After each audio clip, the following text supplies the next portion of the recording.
Benjamin.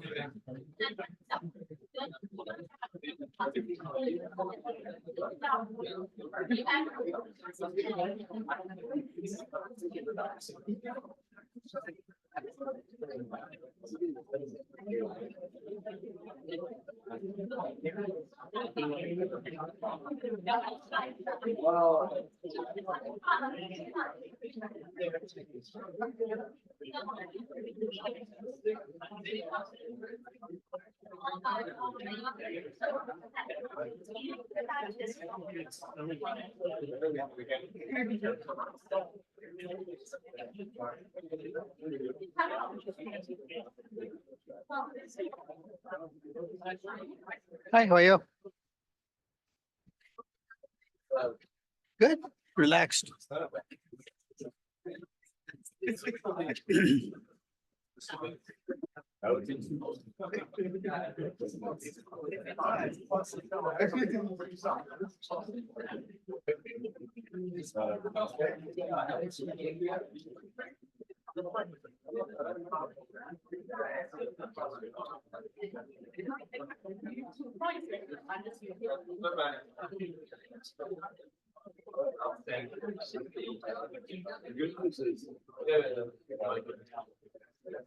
Okay, folks.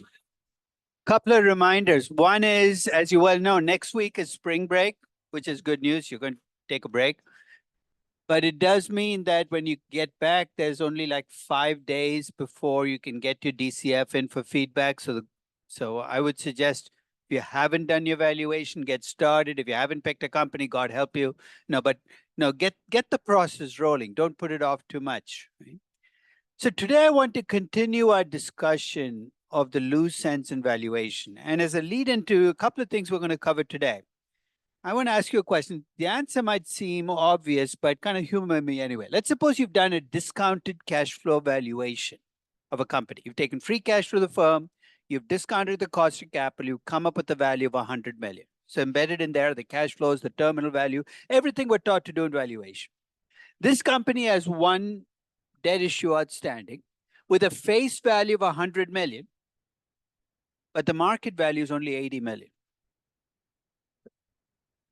So what is the value of equity in this company? Is it, you see the choices, right? If I subtract out what I actually owe on the as a face value, it's 0. If I subtract out the 80 million, it's 20 million. Maybe there's a third answer that I haven't even thought about.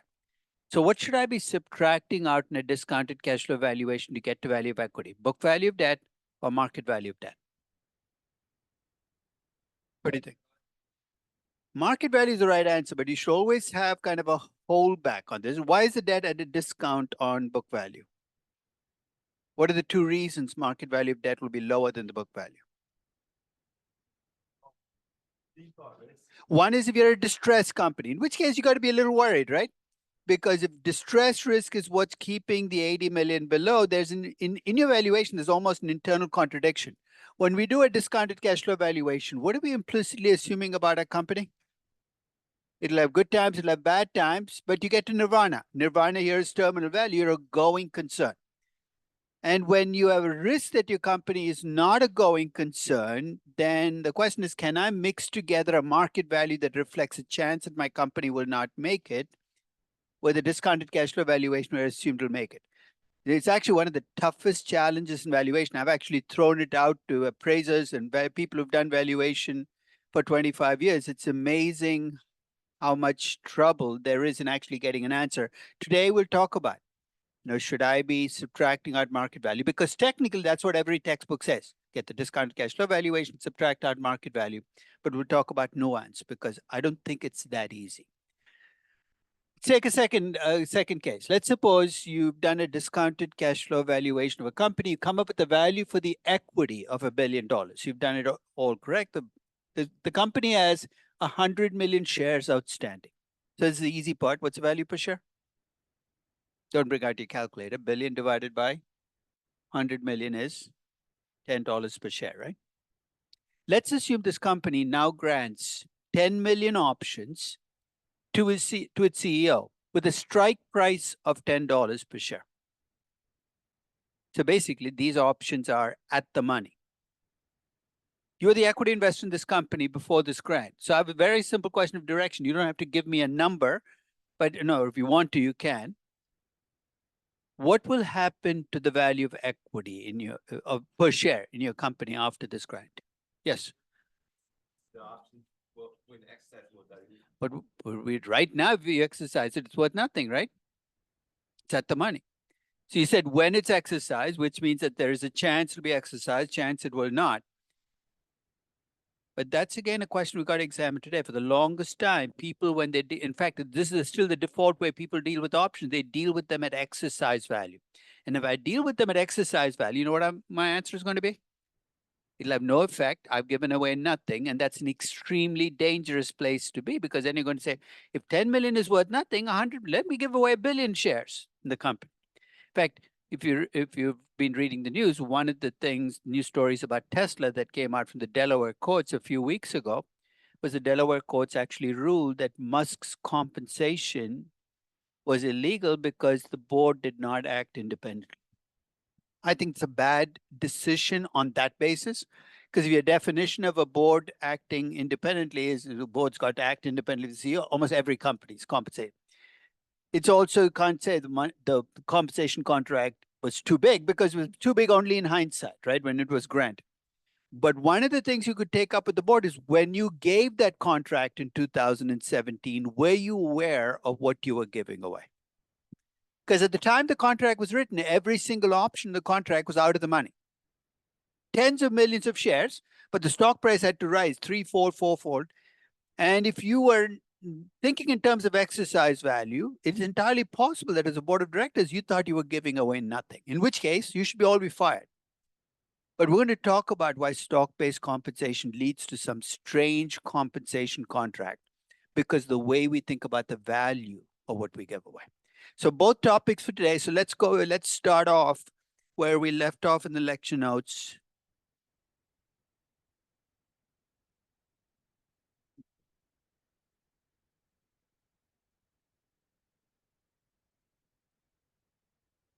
Sorry, my previous classes, my corporate finance classes, lecture notes up there, which I don't want.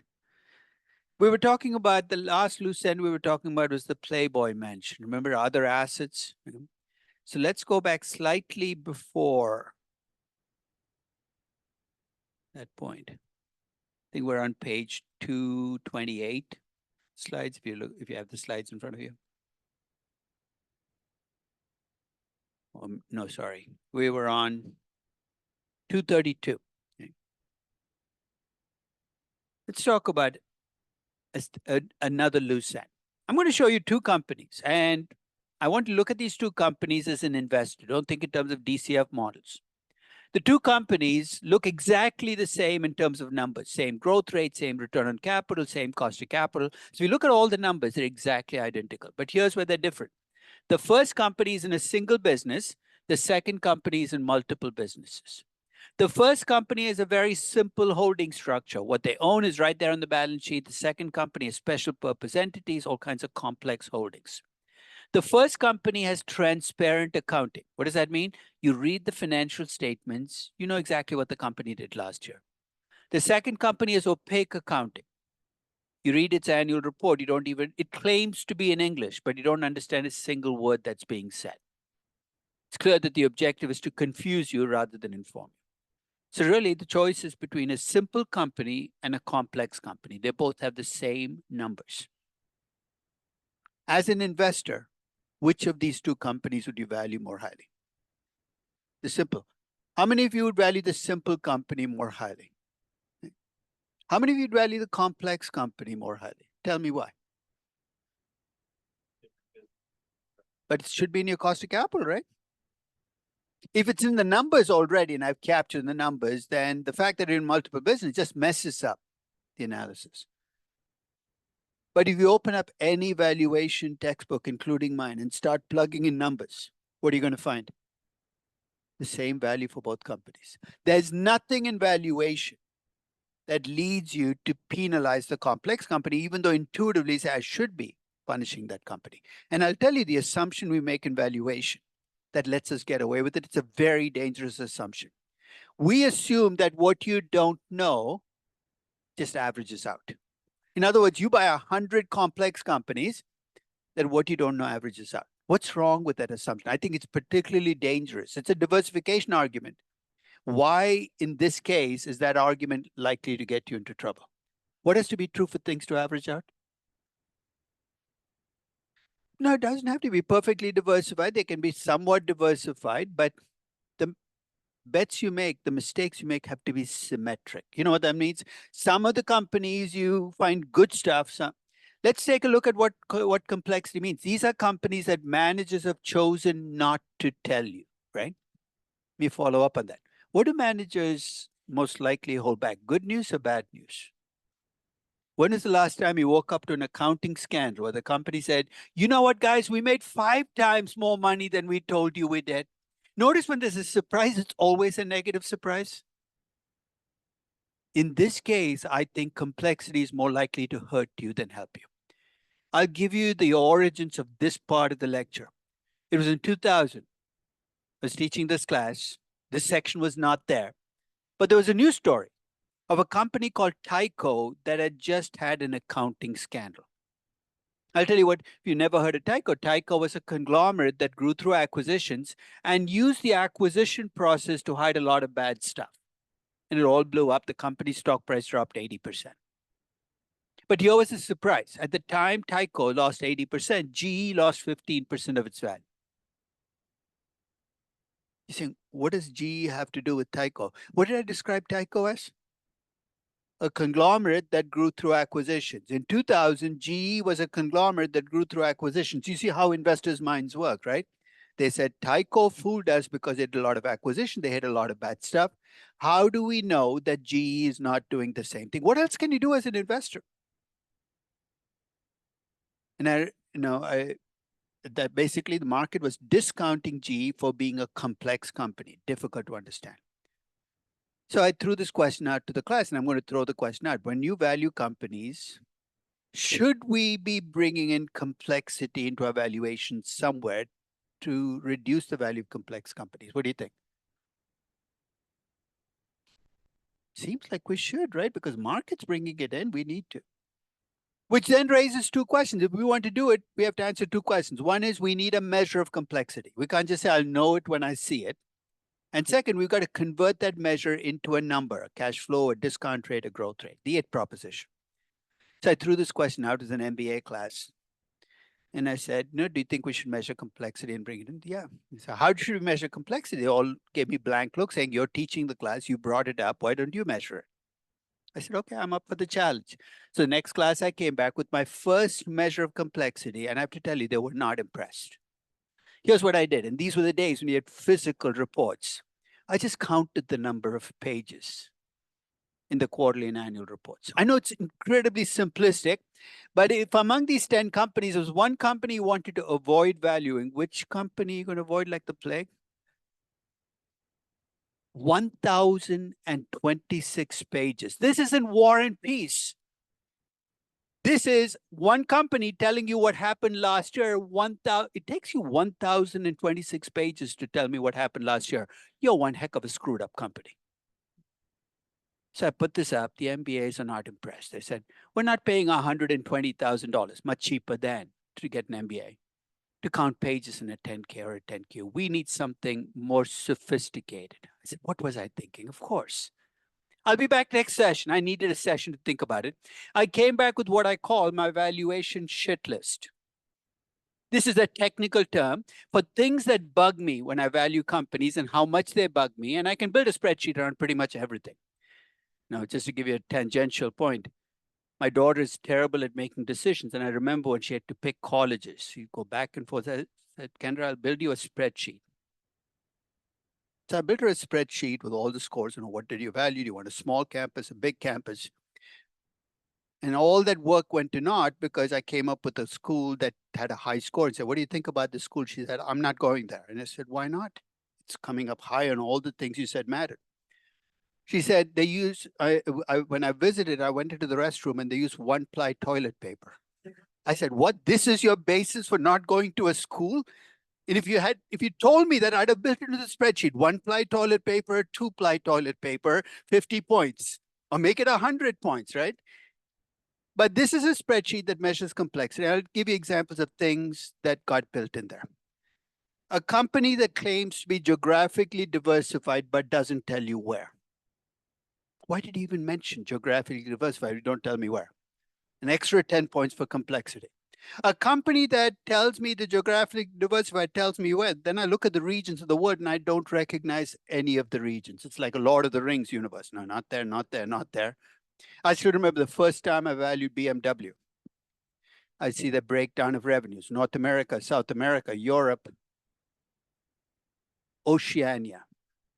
And I'm sitting there thinking my geography class. I remember Africa, there's Australia, there's Europe. What the heck is Oceania? Maybe it's the lost continent of Atlantis. You're selling a lot of cars there. So I called the investment relations officer of BMW. He said, where is Oceania? And she said, Australia, New Zealand, and Indonesia. I said, what do they have in common? They're all by an ocean. I said, this is your definition of Oceania? If I use that definition, 85% of the world is Oceania, and then what I'm left with? Latvia? Any landlocked countries which are not by an ocean? Doesn't tell me much about the world. So another 10 points off. Completely subjective, but I built the score up. I came into class and I said, do you like this more? These are all the things that bug me, how much they bug me, and a score based on that, how much you bug me. The higher the score, the more complex you are as a company. I said, this is good. This is why we come back for MBAs. I said, it does come at a cost. To get the score for Citigroup, what do I need to do? Read 1,026 pages. I'm not in the mood to do that. But each of you is valuing a company this semester, right? Remember, they're like you. They had to pick a company. They could see the train coming at them down the tracks. Too late to get out of the way now. They said, yes. And I said, this semester, in addition to valuing a company, I'd like you to measure a complexity score for your company. They bitched and they moaned. But it has just taken the number of pages I offered as a choice. They wanted to go down this road. I said, come on down. And that semester, in addition to valuing companies, each person in the class came up with a complexity score. And I'll tell you what they found. They found almost no correlation between company size and complexity. I thought going in that big companies would be complex and small companies would be simple. No, there are all kinds of small companies that were complex and big companies that were simple. Second, they found that emerging market companies were about 15 to 20% more complex than developed market companies, usually because of cross holdings. Third, they found that any company that grew through acquisitions was significantly more complex, more difficult to value than a company that grew with internal investment. Some of you might be running into this when you value a company. If it's grown through acquisitions, much more difficult to deal with. And finally, they found that any company with a financing arm embedded in the company was significantly more difficult to value than a company without. What am I talking about? GE Capital, GM, GMAC, Ford Capital. Some of you actually have companies where there's a capital arm of the company, pain in the neck, because that capital arm is like having a bank inside the company. It has a lot of debt. It throws every number off. The most complex company, actually, let's start. That semester, the least complex company in the class was an Indian company called Infosys. And the reason I bring that up is people say emerging market companies are complex developed. That might be true on average. But remember, some of that complexity or a great deal is by choice. Companies choose to be complex. The most complex company, and you can probably guess, if you were designing a company to torture somebody in valuation, you make it a multinational, multi-business company with a capital arm embedded that grew through acquisitions. It'll be GE. I mean, GE is my vision of hell. To be trapped in hell, valuing GE, it's like Groundhog Day. You'd get up and value GE over and over and over again for the rest of eternity. Some companies are more complex than others. And this, you might go with the simplistic measure, the complex measure. But the question is, if I believe complexity matters, how do I bring into valuation? And the answer is you got to find the numbers. So remember the IT proposition. If you have to show something in value, it's got to show up in the cash flows. So if you want choices, you can take the cash flows for complex companies and haircut them. That's a fancy way of saying you arbitrarily knock off 10% of the cash flows because it's a complex company. The key word is arbitrarily, so it's kind of messy. The second is you can use a higher discount rate for complex companies. You're saying how much higher? I actually came up with an answer in that month I spent on complexity. I actually took the S&P 500, split it into two halves, 250 simple companies, 250 complex companies. There's subjective judgment involved. Then remember how I computed implied equity risk premiums for the entire index? I computed implied cost of equity for the two halves. The complex half had a cost of equity about 1% higher than the simple half. How am I going to put this into practice? You have a complex company, you come up risk-free rate plus beta times risk premium. If it's a complex company, and add an extra 1%, makes your cost of equity higher. But I'll give you my favorite device for dealing with complexity. Who are you valuing as a company? Berkshire Hathaway. Great company to value. So if you value the company, what are its so when you sit down to project numbers out for Berkshire Hathaway, what are the drivers of its value? It's got a great insurance company, right? So you're going to project the premiums out. It's got a holding company with a portfolio manager who's good, but not Warren Buffett. You're going to bring that. What I'm trying to say is when you value Berkshire Hathaway, whether we agree or disagree, it's a company you understand when you sit down to do the valuation. When you understand what a company's competitive advantages are, when you look at the current numbers, you feel more comfortable projecting the future because when I ask you, will the margins hold up, you're basing it on what you understand about the company's business. I'll give you a contrast. Late 90s, one of the most highly picked companies in this class was a company called Enron. And every person who picked the company, I never talked them out of it. I wanted them to deal with that version of hell they're going to go into. And I said, okay. And to a person, every person who picked Enron would come into my office halfway through the class and say, I don't know or I don't understand what Enron does. You know what Enron's described as a business model? Anybody? You're too young to have been there then, but they were an energy trading company. They didn't produce a single piece of energy. And they said, what does that even mean? They bought energy from one energy producer. They sold it to another energy demand. It's basically, they were an intermediary.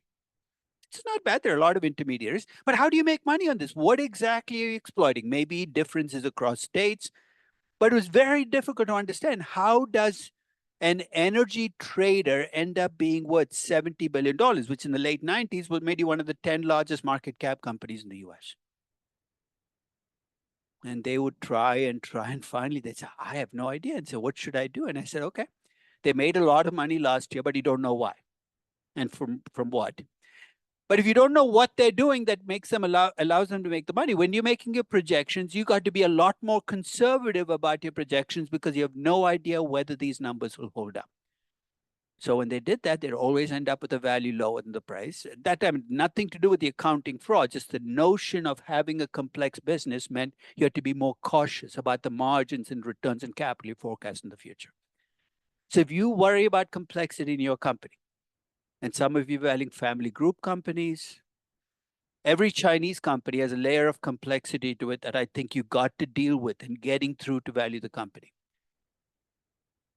You got to figure out what to do about it. You can't just wave your hands because at the end you have to make a decision and that complexity has to play out.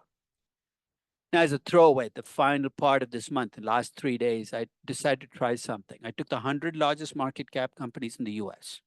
I took their price to book ratios, market value of equity divided by book value of equity. It's a ratio that people use to, as investors use to judge companies. And usually price to book ratios are the three variables that best explain them. And we'll come back and talk about why later in this class, return equity, beta, and growth. So I threw them in there. But then I threw in the number of pages in the 10K into the regression. Take a look at that coefficient, minus 0.003 times number of pages. What does that tell you about the link between price to book ratios and number of pages? How do you read that? The t statistics were significant, so it's not noise. Every 100 additional pages in your 10K does what to your price to book ratio? It lowers it by 0.3. You know what Citi's price to book ratio is right now?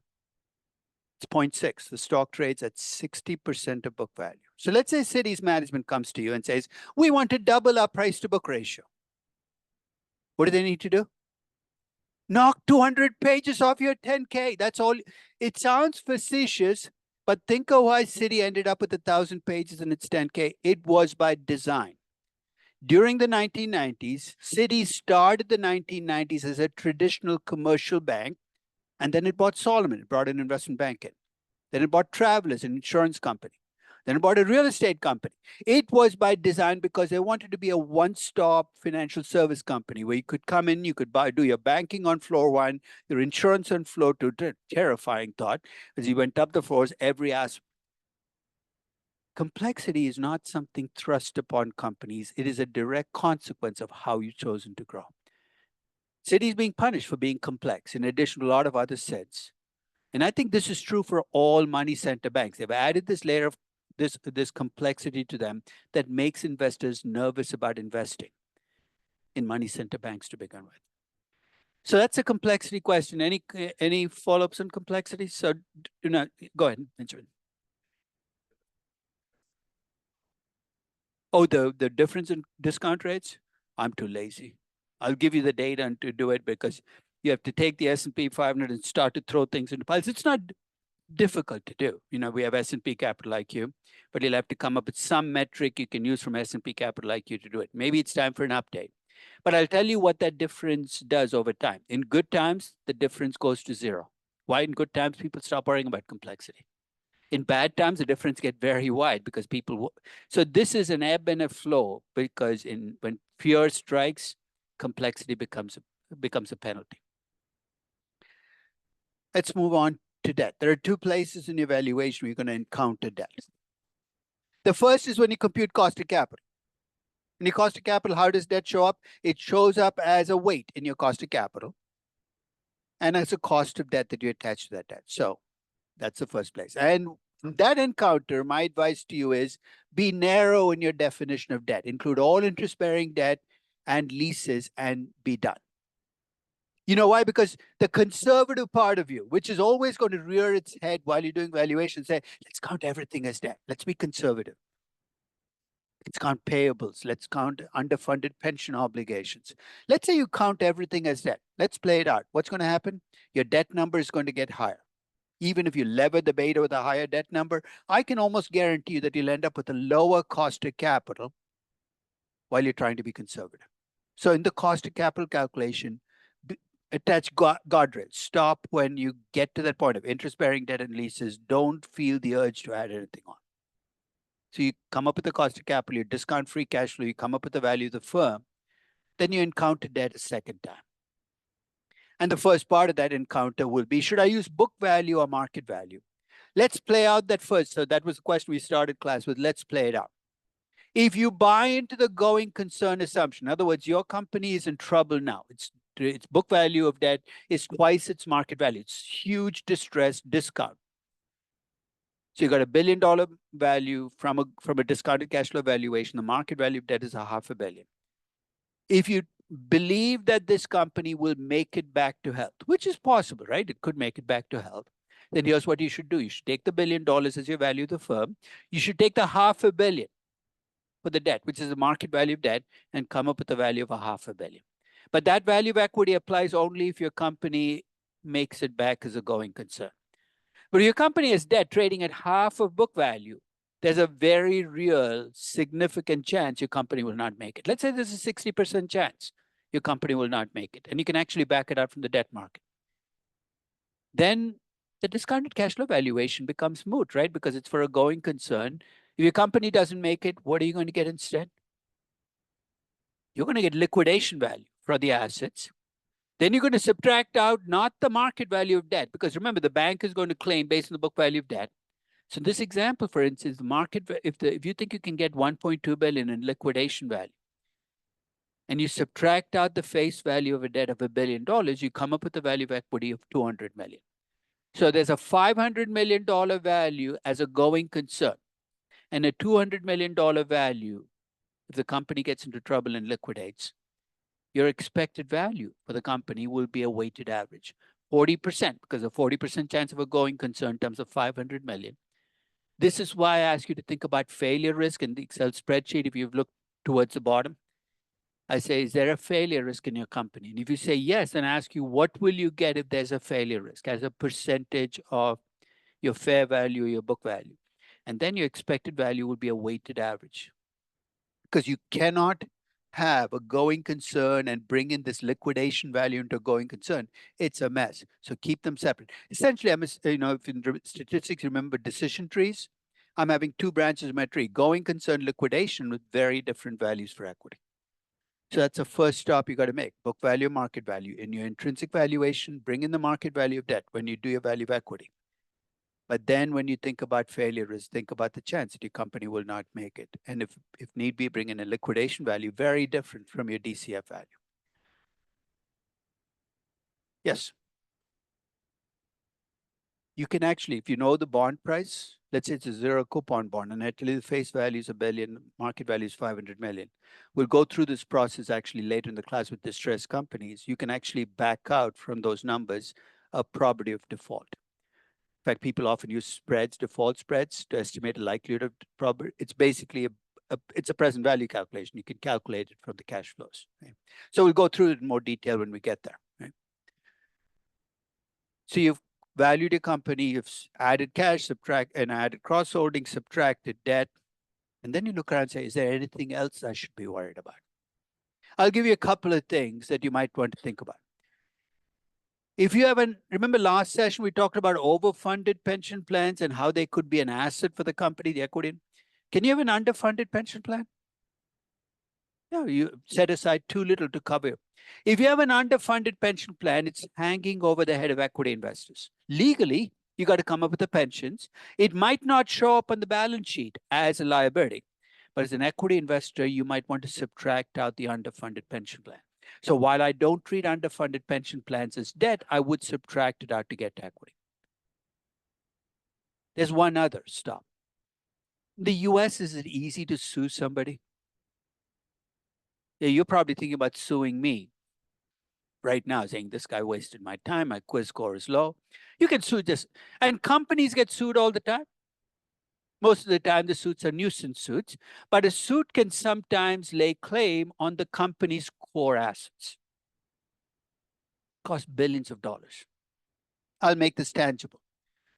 About 10 years ago, Bayer, which is a German pharmaceutical company / chemical company, in the worst acquisition in history, I think, bought a company called Monsanto. The rationale they gave was, we're big in animal feed, and Monsanto is a big animal feed division. We're going to consolidate it. We're going to make a lot of money. That's a strategic story. Forget about the story. When Bayer bought Monsanto, they also bought themselves a heap of trouble. Does anybody know why? What did Monsanto bring into this deal that caused? From what? Not GMO. Roundup. If any of you have lived in the suburbs, you should probably think about suing Monsanto too. You see all those green lawns? So how are those lawns? It's never a weed. That's Roundup. So landscapers actually were the first line where they started noticing higher cancer rates, because Roundup is this. So Monsanto has basically been selling Roundup for decades now, and it's created thousands of cancer cases. And Monsanto, I think by last count, had 54,000 cases against it. And many of them are becoming class action cases. Recently, New York settled for $11 billion. So Monsanto, in this case, Bayer paid $11 billion. The lawsuit stand. If let's say you do a valuation of Monsanto, Bayer, you come up with the cash flows, you subtract out the debt, you get a value of equity. You got these lawsuits hanging out that this is your last chance to deal with the consequences of those. It means you have to estimate a likelihood that you will lose the lawsuits and how much that'll cost you. How the heck am I going to do that? Get a lawyer friend, a good trial lawyer friend. because this is a legal issue. It's not a finance issue anymore. It's about understanding how these class action lawsuits work their way through. Now, to show you how this plays out, about 10 years ago, I'm teaching one of my MBA evaluation classes. You know, law students are allowed to kind of get into these classes sometimes. So there are 4 law students in the last year of law school in the class. So at the end of the class, they come to me, no, as a group, and they say, we don't want to become lawyers. So why are you telling me? Go tell your dean you have an existential problem. And they said, no, we want to be in investing, but we don't know what to do because, you know, we've not been in finance before. And I said, I gave them a suggestion. I don't know whether they took it. I said, here's what, if you want to start an investing business as lawyers, here's what I would do.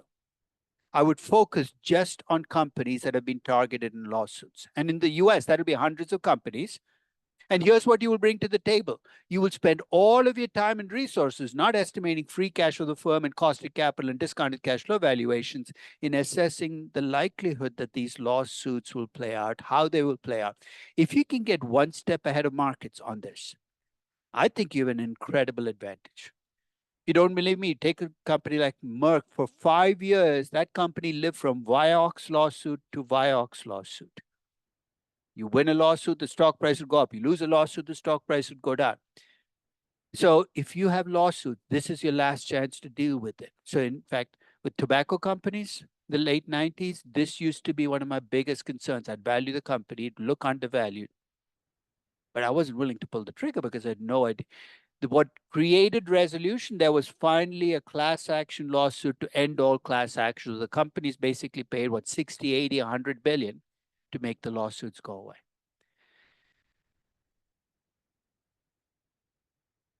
Final piece of this puzzle.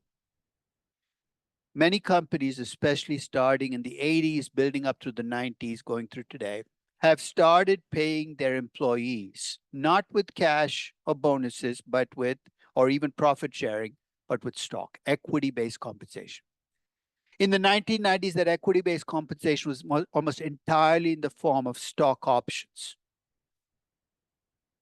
But starting in 2007, we'll talk about why, increasingly equity-based compensation has taken the form of restricted stock units, RSUs. You might see this in your company. Somebody want to explain to me what a restricted stock unit is? What do you, if you're an employee and you get 1 million restricted stock units, what have you got? First is a vesting period for both options. The vesting period basically determines whether you can use either case, right? So if you're not vested, the compensation is worth nothing. So you know what a vesting period is? You got to work at least 2 years before you get vested. So let's say you're vested, you have restricted stock units. What is it? What's the restricted part of it say? In fact, there's one very big condition, which is you cannot sell these shares. That's the biggest restriction, is I will grant you shares, but you cannot sell them for the next. So it's like having shares in a publicly traded company that you cannot trade. I'm going to argue that restricted stock units are the easier part of stock-based compensation to deal with because there's a liquidity issue. But otherwise, it's like any other share count. So you can add them to regular shares. Options are a bit of a mess because what do you get with an equity option? You get the right to buy the share at a fixed price. And the time that these options get granted, they're usually at the money options. So at that time, there's no exercise value. The value of an option then will come if the stock price goes up and you get the right to buy the shares at a lower price. What's the value of an option? Much messier because it won't become a share until it's exercised. And there's a very real chance that you'll never exercise it. Why? Because the stock price drops after you got it. So let's talk about what to do with options and restricted shares that have already been granted first. Now, let's do the easy part. And then let's talk about what to do about options and restricted shares that might be granted in the future. So let's start with the easier problem, which is restricted stock unit. So basically, I give you shares. The shares can't be traded, but it just adds to the share count. And it becomes an expense at the time that I grant it. I mean, I want to deal with that question first, which is when you give stock-based compensation, why is it an expense? I don't know, you might know next year, most of your juniors, right? Okay. Next year, you'll be interviewing, and some of your seniors, but no, most of you juniors. You'll be interviewing and you'll get the regular jobs from a Goldman Sachs. I'm going to keep the names at a level that I'm not insulting you. And a McKinsey, I'm sure that's all, the entire class will be there. And you'll get a regular pay package, right? $150,000, $200,000. But some of you might be, the largest, I think, hire last year among the MBAs was not an investment bank. It was Amazon. A lot of tech companies come to business schools to hire. And the reason I'm setting this up is they are more likely to be using stock-based compensation as part of the package. So here's my first question. Why do these young companies, especially growth companies, use stock-based compensation to get you to join them? Why don't they just do what Goldman does and just pay you in cash and bonuses? What is the answer? They don't have the cash. Let's be quite clear. They're giving you options, not of the goodness of their hearts, not to get the incentives aligned. All that crap is out of the window. They're doing it because they don't have the cash to pay you. You know what this leads me, right? When Goldman Sachs pays $300,000 for a trader, where does it show up in Goldman's income statement? It shows up as a compensation expense, as an operating expense. When you as a company give me $200,000 in options right now, you know where it should show up? As a compensation expense. I'm amazed that this is even a debate, but until 2007, that's not the way it worked. When you as a company gave restricted shares or options, especially options, it wasn't counted as an expense in the year that you gave it. It was only counted as an expense when you exercised it, which might be 3, 4, 5 years from now. Absolutely senseless because it was driven by that exercise value view of the world. So if you have restricted shares, all I'm going to do is I'm going to say, okay, this company is given restricted shares. The share count is higher. But for many of you, here's what I would caution. What do you see as a share count on Yahoo Finance or on the company's own balance sheet does not include restricted shares. You have to go to the footnotes, find those restricted shares, add them on. With young companies, it can make a big difference. It took me a day to figure out how many shares Peloton had. That was how messy the share count was, because it's 7 types of restricted shares and got to bring them all into the count. But once you've counted them as shares, you're done. Yes. Yeah. Okay. So restricted shares is add them to the shares outstanding. Okay. When you have options, you have a problem. Yes, go ahead. That's right. So you can adjust for the vesting. But I'll tell you something. When you look at restricted shares, when a company says we have 10 million restricted shares, and there are 1,000 employees, do you think each employee gets, because 1,000 times, so 10,000, is that how it works in most companies, that every employee gets an equal share of the? In most companies, when you see options and restricted shares outstanding, they tend to be top heavy. What does that mean? The top 5 people in the company probably account for 90% of the restricted shares. Let me put a vesting requirement there. Let's say you have $50 million in restricted shares waiting for you if you work 2 years. Are you likely to continue to work for 2 years? So when you have big chunks of restricted shares, you almost always wait till they're vested before you leave. So if I were to adjust, the adjustment effect is so small, it's probably not worth the trouble. So I just take all the shares, vested and non-vested, and count them as share count, because most of them, the big grants, will almost always be exercised. Options are a pain in the neck. Why? Because they're neither shares nor non-shares, right? Because if they're exercised, they'll become shares, but there's a chance they will not be exercised. So when you think about what the real problem with options is, you give the right to buy shares to your employees. If I stop there, there's not a problem. Everybody gets the right to buy shares at a fixed price. That's the part that gets you into trouble. Why? Because if your stock price goes up, those options become very valuable. Can you imagine getting options in NVIDIA 2 years ago when the stock price was $150 per share? There are people who got options 2 years ago. Those options are now being exercised, and the stock price is what, $800, $850 per share. But at the other extreme, you could have companies where the stock price was $80, you got options, the stock price has dropped to 15. So options can cut both ways. It's the longest time accountants threw up their hands, said, too difficult. We can't value options. because who knows what will happen, which is a stupid thing to say. Because for 52 years in finance, we've had an option pricing model, right? What does an option pricing model do? It takes into account the possibilities that your stock could go up or down. That's what, and it builds it into the value of the options. And we'll talk more about option pricing models later in this class, but an option pricing model is an expected value that takes into account the fact that options can pay off or not pay off. So here's what I'm going to do. I'm going to take a very simplistic example and talk about the ways in which people try to adjust for options outstanding, from really bad ways to what I think is the best way. But at least you'll be familiar when you see valuations, what analysts are doing. So let's take the example that I set up with, right? You've got $1 billion equity value, 100 million shares, value per share is $10. This company grants 10 million options. And I think the answer was it'll lower the value. Let's figure out by how much. Here's the first way in which people deal with options.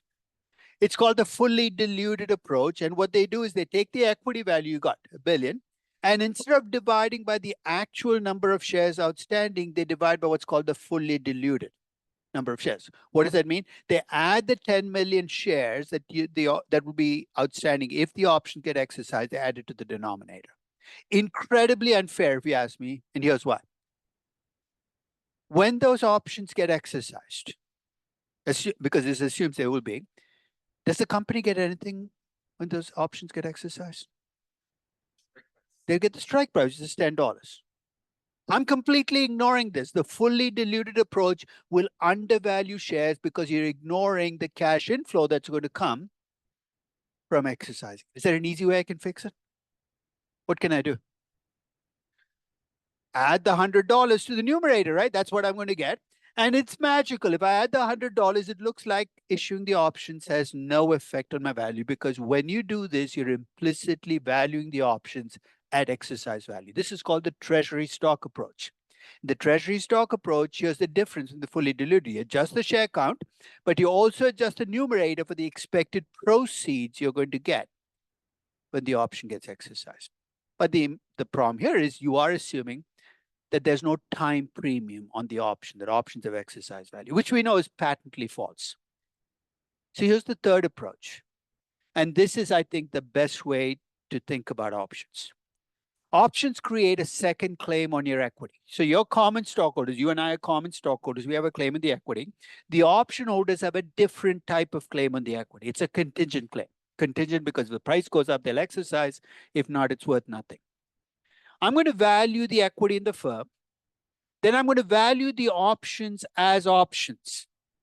Sounds like a weird thing, but now you shouldn't have the money option. Remember, because of the variance in the stock price and the time premium, an option that's at the money is never worth zero. It could be $2, $3, $5. I value the option. I subtract the value of those options from my equity value. Why? Because I've given away a slice of my equity. And if I do that, I just stay with the 100 million shares of outstanding because the options have been taken care of in the numerator.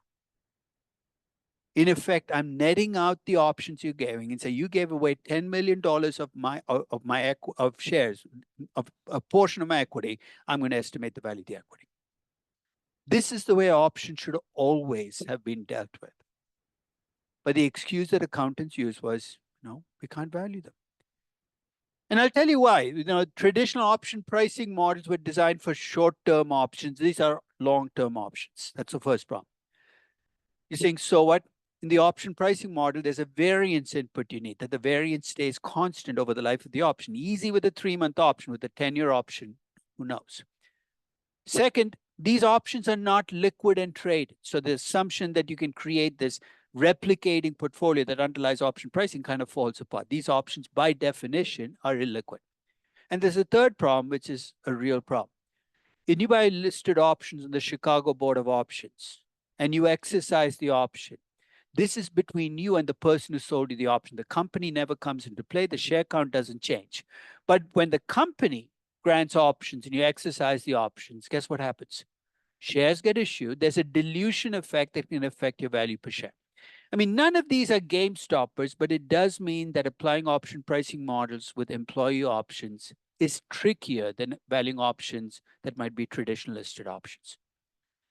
So about 20 years ago, people started working on how do you adjust a traditional option pricing model for the longer life, for the illiquidity, and most of all, for the dilution effect that'll happen when you exercise the options. And there's a dilution adjusted version of the Black-Scholes that I will leave here for the moment because it just is taking the traditional option pricing model. Later on, when we do option pricing, I'll come back to this.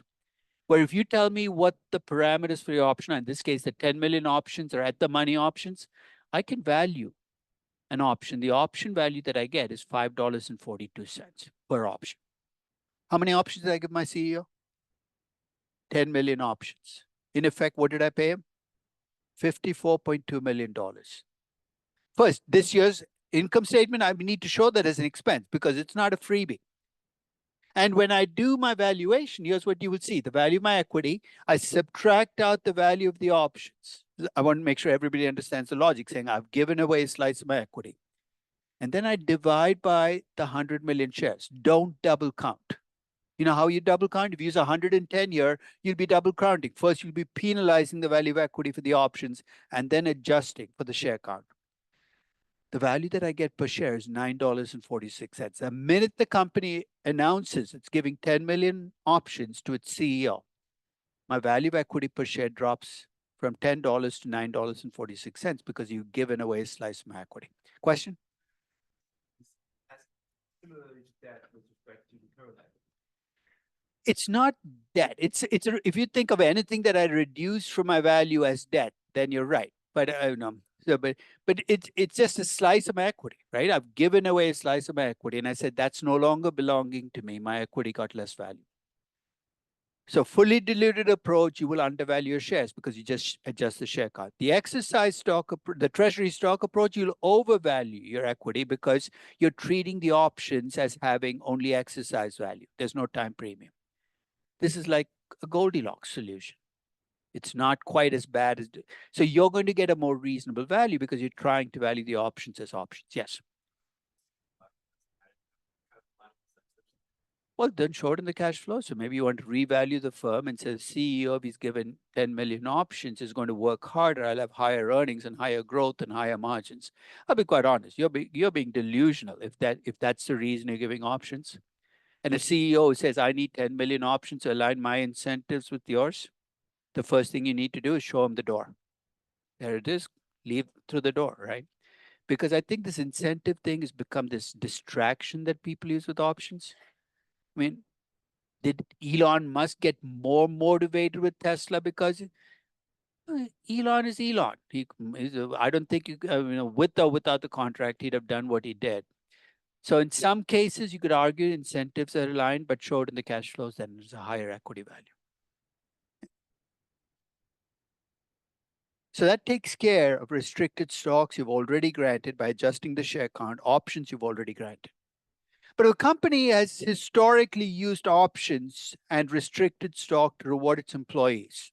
It's going to continue to do this in the future, right?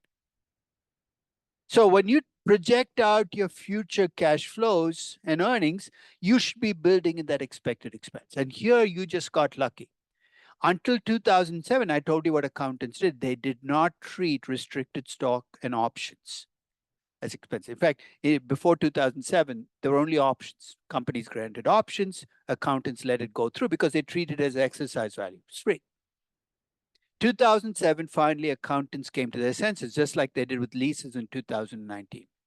And they started treating options the right way, which is today, if you grant options, it is treated as an operating expense. So it's in your expenses already, in your margins already. So when you're projecting out the numbers for your company, you've already built in the option expense into your income.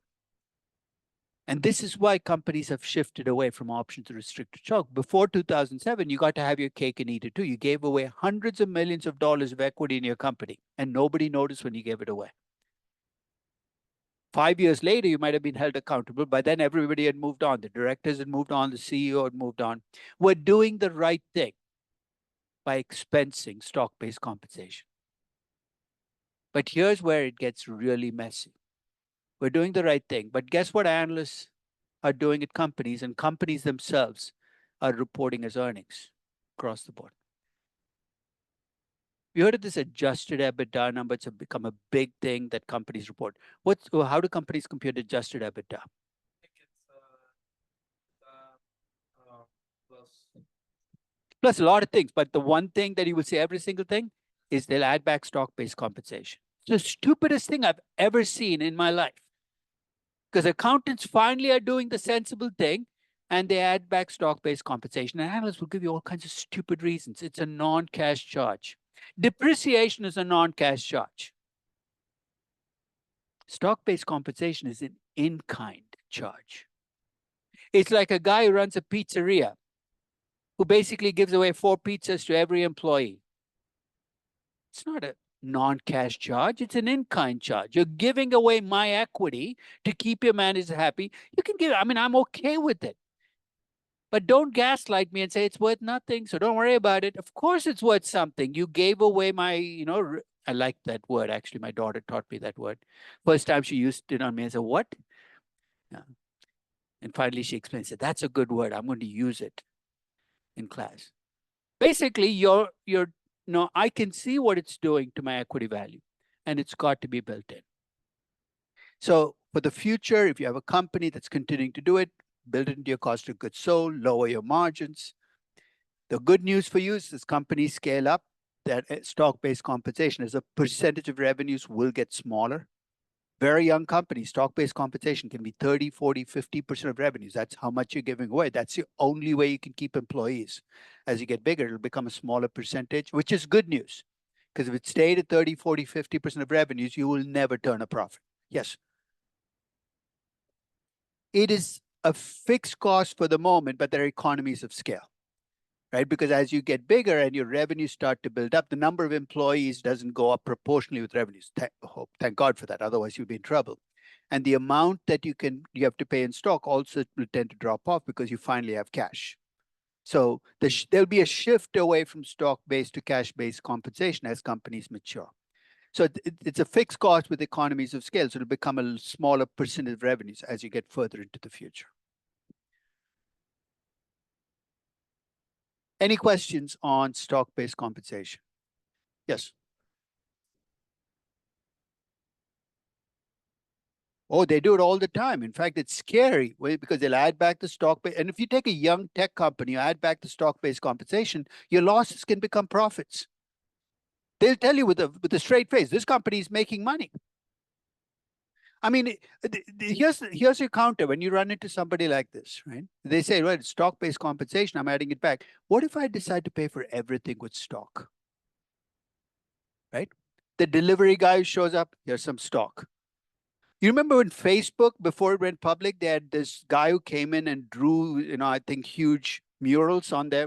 He got paid with stock. He got incredibly wealthy after the IPO.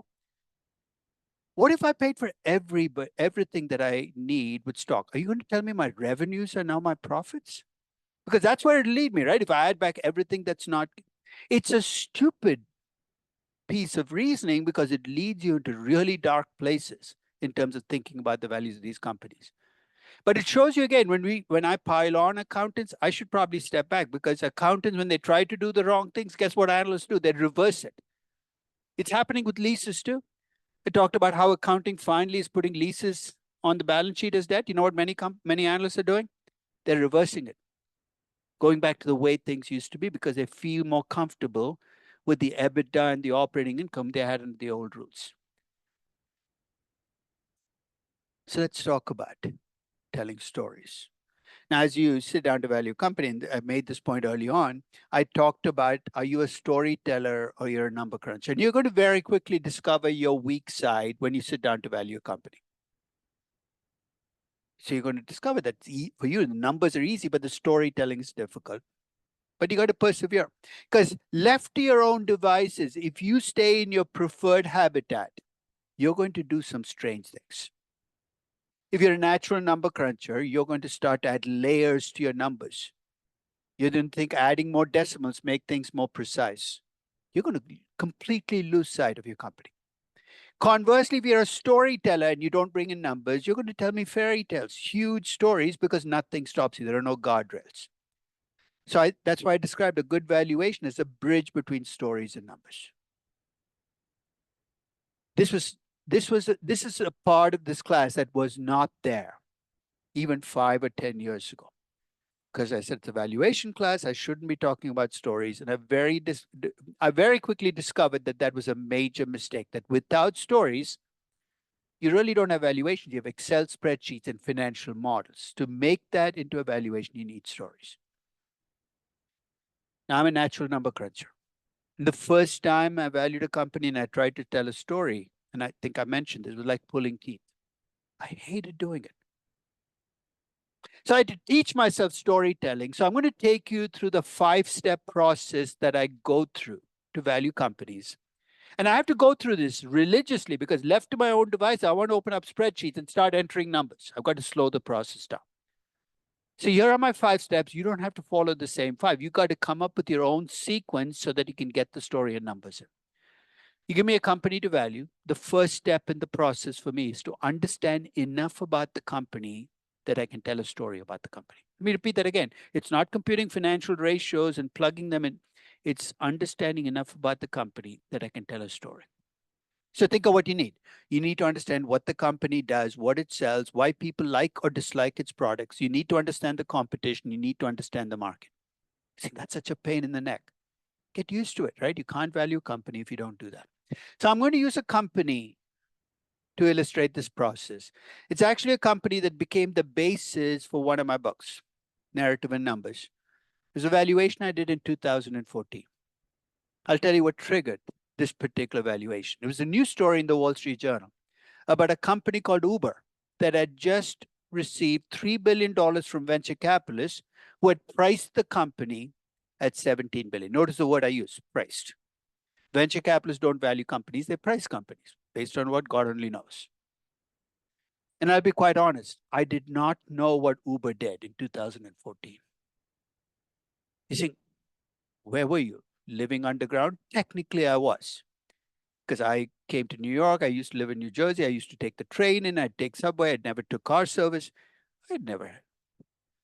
So I would say I'd never heard of Uber. It was June 2nd of 2014 when I saw this news story, but that's technically not true. I'd seen the word Uber on my credit card statements in the 3 months leading into June. Because it turned out that my second son was in college in North Carolina, was using Uber and using my credit card to back it up. Don't ask me how that happened. But when I read this news story, the first person I thought of was my son. So I call him, but he was still sleeping. It was 11:30 in the morning, but he kept what I call college student hours, which have nothing to do with the sun coming up and the sun going down. That's why all this daylight savings time completely goes past college students. What daylight savings time? I haven't seen daylight in a long time, right?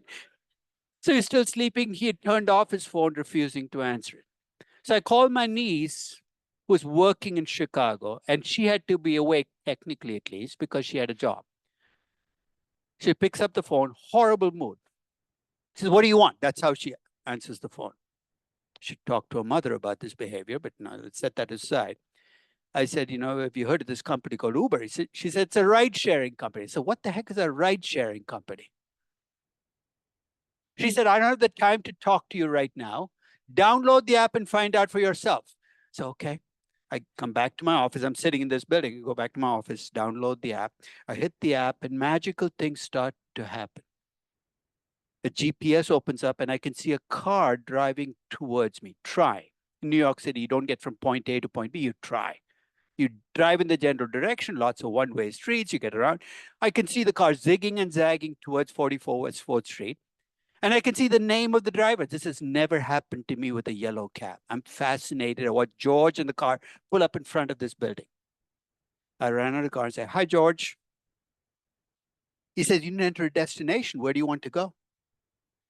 I said, "Nowhere in particular. Can you drive me around for about 30 minutes? I have some questions to ask you." For a brief moment, I think he thought I was a serial killer. But then I think he took a look at me and said, "Yeah, I can take this guy. Get in the back seat." So I started asking him questions. I said, "This is an Uber car you're driving." He said, "This is my car." I said, "Are you an Uber employee?" He said, "No, I'm an independent contractor." I said, "Why do you do this?" He said, "Because I have a regular job. I don't make enough money at it. I already own this car. I'm paying insurance on it. This allows me to make a second income." I said, why do you need Uber? He said, in New York City, it's illegal to stop on the street and offer somebody a ride. Turns out that's true. You can't just stop and say, do you want a ride? Uber connects me with customers. I said, okay, I get it. You got a car, you already paid. I did ask him, do you tell the insurance company you're doing this on the side? He said, what they don't know can't hurt them. I said, okay. So 30 minutes later, he drops me back off in front of 44 West. I offered to pay him. You should have just taken the money. He said, you don't have to pay me. I said, it's free. He said, it's not free. When you entered your created Uber account, did they ask you for a credit card? I said, yes. They said, they'll charge you. And I said, how do you get paid? He said, they send me 80% of the fare. I still remember asking him, why 80%? He said, I don't know. That's what they all do. And he drives off. At this stage, I can see why he drove for Uber. It allowed him to earn a second income. I could see why Uber did what they did, which is to get 20% of the fare, which left me with one answered question. Why do people like my son and my niece use Uber? So I called my son again, this time at what I thought was a civilized hour. We had no excuse for sleeping, like 3:30 in the afternoon.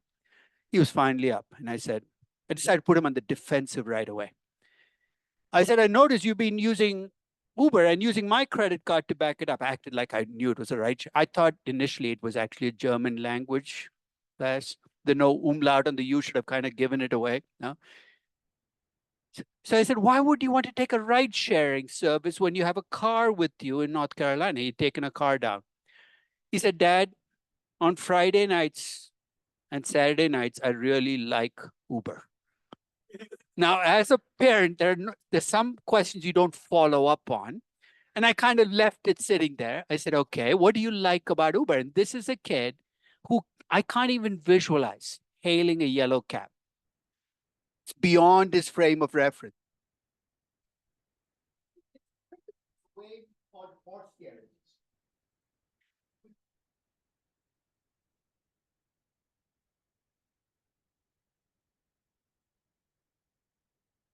I'm just saying, all right. It's a way we used to call horse carriages in the late 1800s. So I said, what do you like about Uber? He said, I can call the car from the bar. I said, that's good. I said, but you must wait forever, right? He said, no, the comes faster than a cab. I said, oh, really? You must pay through your nose, right? He said, no, it's cheaper than a cab.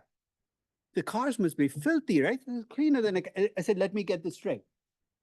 You get a car faster than a cab, and it's cleaner than a cab, and it's cheaper. That's when I knew cab service was destined for doom. So at least I could see why people liked Uber. So there's one final question I had to address, which is what makes Uber special? Put simply, why couldn't I get a really powerful computer, put it in the base? I mean, they're an intermediary. Why couldn't I be an Uber? And there are two things I could think of that Uber had that I did not. One was $3 billion. They had it, I did not. That's a bit of a disadvantage. And the second is, this is a business with networking benefits. Fancy word, but you can see why it applies, right?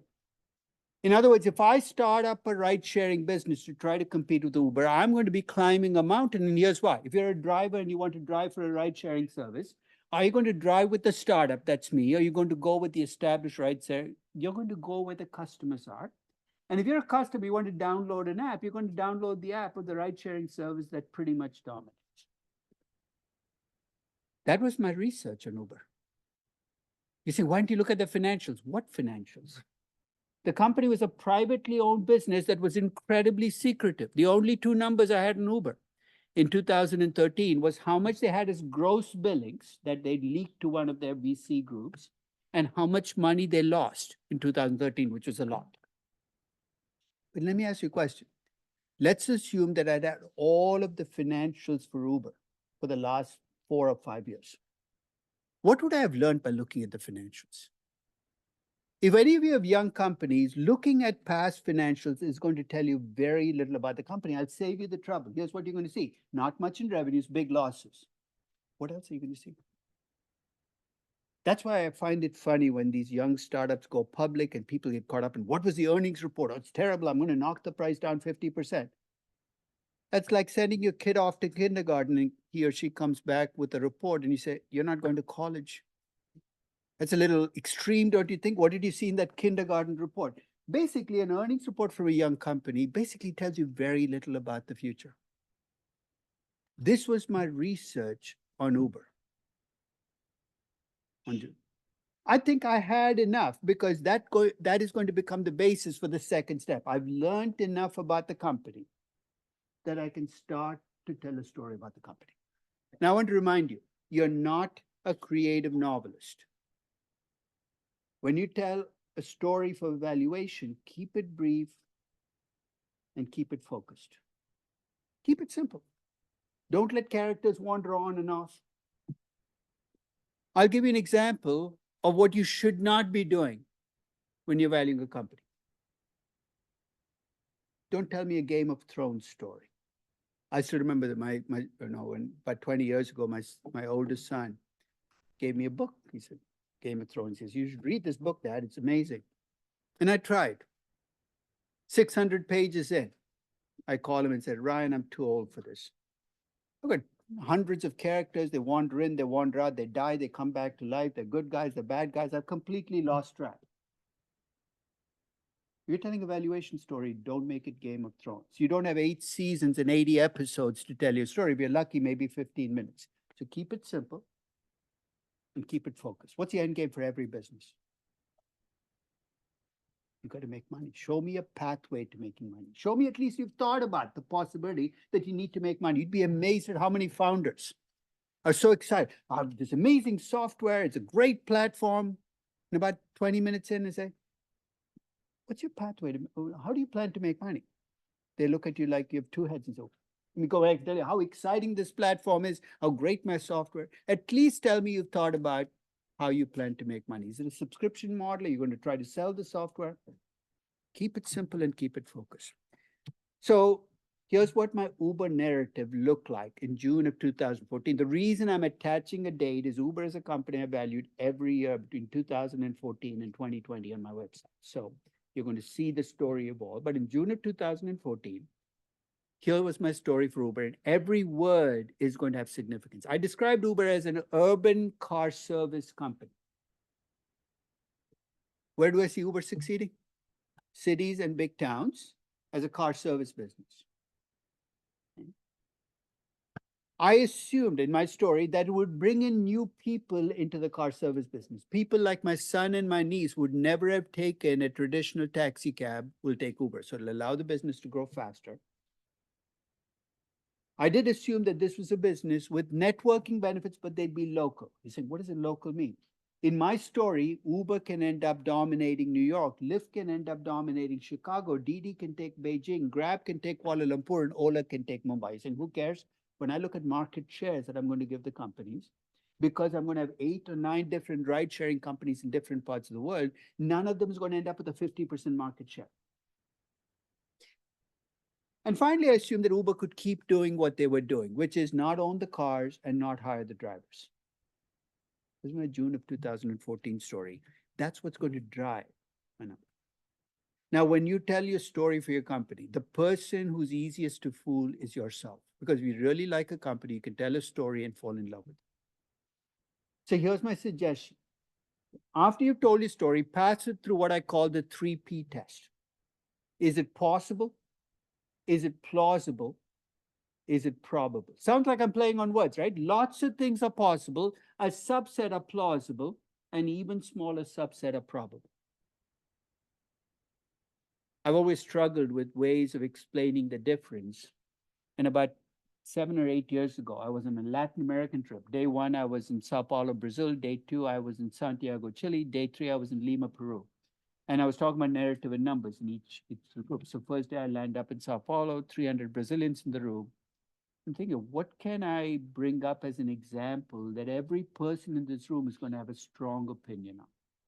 What's it one topic you can pick in Brazil that every person in the room, no matter which room you're in, will have a strong opinion on? Or soccer, right? If you're American, say what's football, and it's not the NFL, but soccer, right? This was 6 months before the 2018 World Cup. So I asked the question, is it possible, 300 Brazilians, 6 months before a World Cup, is it possible that Brazil will win the World Cup? That's 300 Brazilians 6 months before a World Cup. Is it possible that Brazil will win the World Cup? What do you think the answer is going to be? Of course, we won it 5 times before. Unanimous, everybody in the room. It's possible. Then I said, is it plausible that Brazil win the World Cup?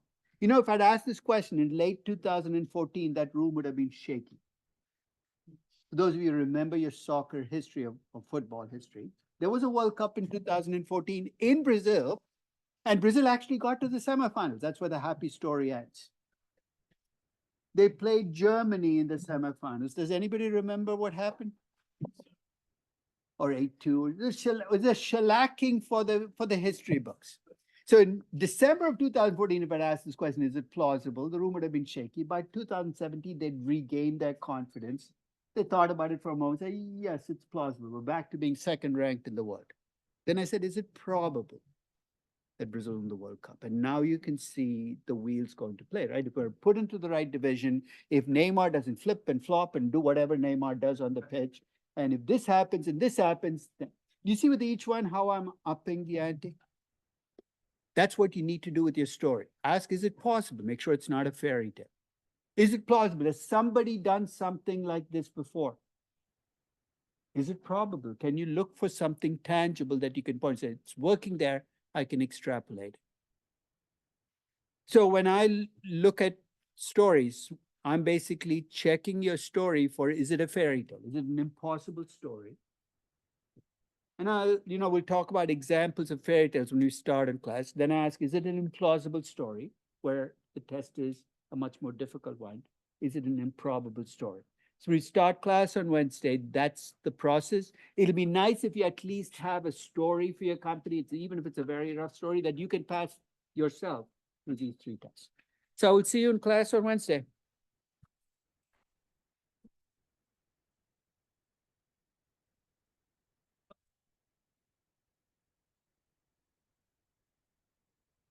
Yes.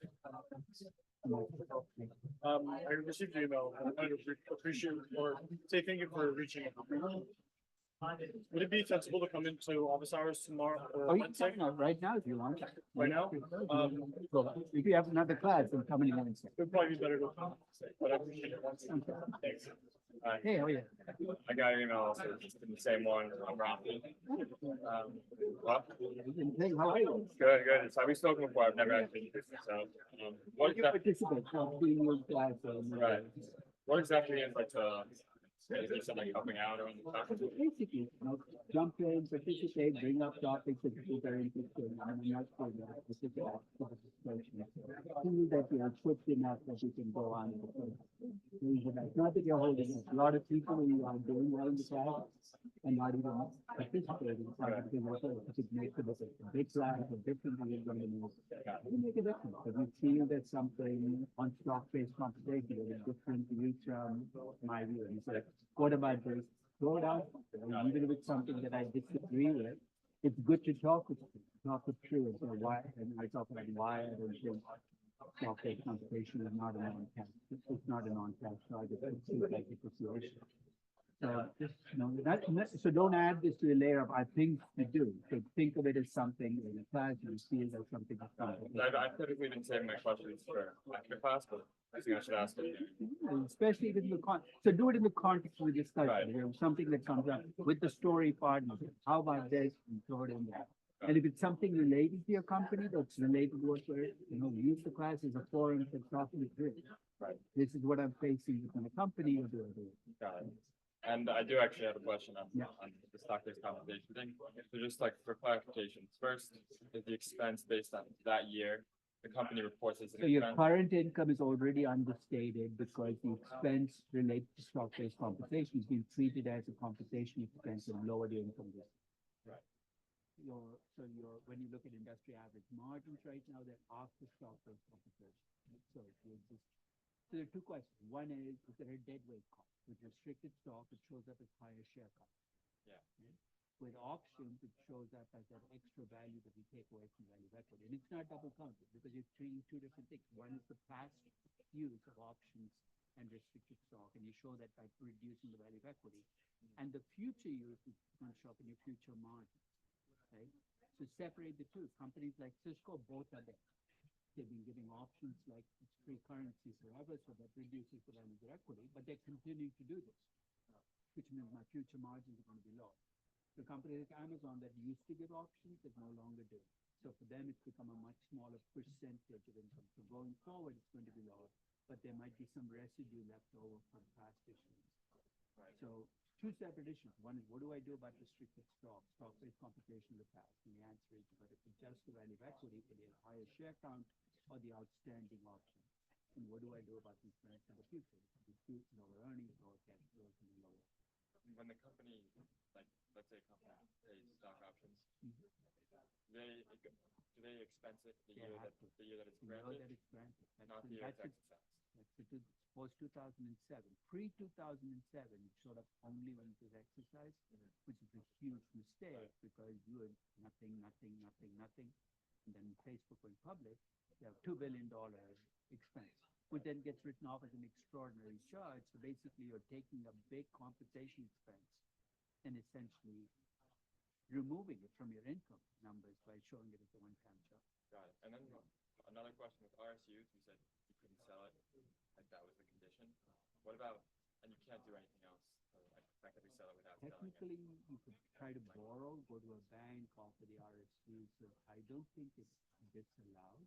So you could basically go to a bank, offer it as collateral. You won't get the full amount, but they might lend you half. And that's what you can't like buy puts or anything like that. It's non-tradable. In fact, there are some startups that are trying to create a liquid market because this is huge in Silicon Valley. There are a lot of very wealthy people in NVIDIA, but most of their wealth is in NVIDIA stock. They can't cash out. And the danger there is if the stock price collapses tomorrow, there's no escape hatch, right? You're stuck with it. Right. So I'm not saying trade the RSUs. I'm saying just buy regular puts on the stock. You can't do that. You can't do that. That'd be inside. All right. Thank you. Question regarding BYD. Like that's the company I picked. But So what's the story for BYD? Big mass market electric car company in high China. growth in the future. But give me the rest. Is it going to be just in China, global? What do you think? Well, my question is that they're in the Chinese stock No, market. but in your story, they don't have to stay in there, right? That's the big thing about the story. You can say right now they're in the Chinese market, but I think that if they succeed, that's going to change your perspective, right? A prediction is that they're gonna stay in the Okay, so that makes that part of your story and tell me why, right? It could be that their competitive advantages are greatest in China, that they're producing cars that Chinese like because they're sophisticated, but might not be what Americans like or Europeans like. I think my concern is that like because they're in Chinese market, even as high growth and global in the future, the stock is still not gonna be valued in the same way as they're in the U.S. market, where as Tesla, because the underlying logic for stocks are different because they're in different countries. Like the Chinese stock market. So tell me what's different about it. Is it a higher discount rate? Is it a country risk premium? Because what you seem to be suggesting, it's not in the numbers. Yeah. That's a pricing question. Intrinsic value, your job is saying what's BYD worth as a company. Okay. So the investors are being crazy, they don't price it in, that's irrelevant, right? That you can come to that as a pricing cost. Okay. In your intrinsic valuation, in fact in China, the problem is pricing often overreaches value. They're actually valuing companies way too high given the actual cash flow. Okay. So your intrinsic valuation there, I'm going to look at BYD, it's a great company in a big market, I'm going to bring that into the revenue growth, the margins, the investing, I'm going to come up with an intrinsic value, and then I'm going to look at the price, which is going to be driven by what Chinese investors like or dislike. Okay. And maybe it'll give me a chance to buy a great company at a low price. Okay. The challenge, I think, with BYD or any large successful Chinese company is where is Beijing in this? Yeah, that's true. That's true. And that is the part that you've got to deal with. You know your country better than I do. Will Beijing be, right now, the Chinese government likes BYD because it sees it as a global player that can compete with them. But they liked Alibaba and Tencent in 2018 as well until they changed their mind, right? So that's something that has to find its way. The government. Like justification for Not why. even a justification. Just give me because nobody really, you can't give me a justification. Here's the proof that this will happen, right? It's part of your story. And if you think the Chinese government is going to become your adversary, the bottom line is you're less likely to invest in BYD Yeah. than it's an ally. So make it some part of your story and give me your gut feeling of this is what I've built in, because it's going to make the difference between a 30% growth rate and an 18% growth rate. Okay, thank you. I got your email and I just wanted to introduce myself. I'm Adam. Nice to meet you. Yeah, and also you're What's saying your last name? Agoncio. Yeah, when you're saying to help contribute to class discussions, you mean just kind of. What take, right? Jump in, give your views, don't feel shy. Really, you're comfortable enough with the material that you're interested. And the fact that it's a large class doesn't mean your contribution doesn't change the class. It changes the kind of dynamic of the class. Yeah. So if you feel that, it's not just when I have open questions out there that you jump in, but if you feel there's something that is related to the topic we're discussing, maybe in your own company that you ran into, feel free to jump in and say, this is, this is the issue that I'm running into with my company, or this is the part where I have to do things differently. Feel free to jump in. Thank you. Take care. Hi, I'm Curtis. I wanted to introduce myself to you. Professor Barakat sits below from Undergrad. Yeah, okay. So I'm actually from Undergrad campus, which is Okay. Good. I know we discussed about the option questions. If you ever had a question about like having a negative valuation, because like I'm doing lucid motors, and I'm Negative valuation for equity, or negative valuation for the business. because you said something about like the current earnings, or I'm sorry, it was like a week or two ago, Yeah. and you said that. When you get a negative valuation, you put in the numbers if you have a negative. Yeah, you said something about like. No.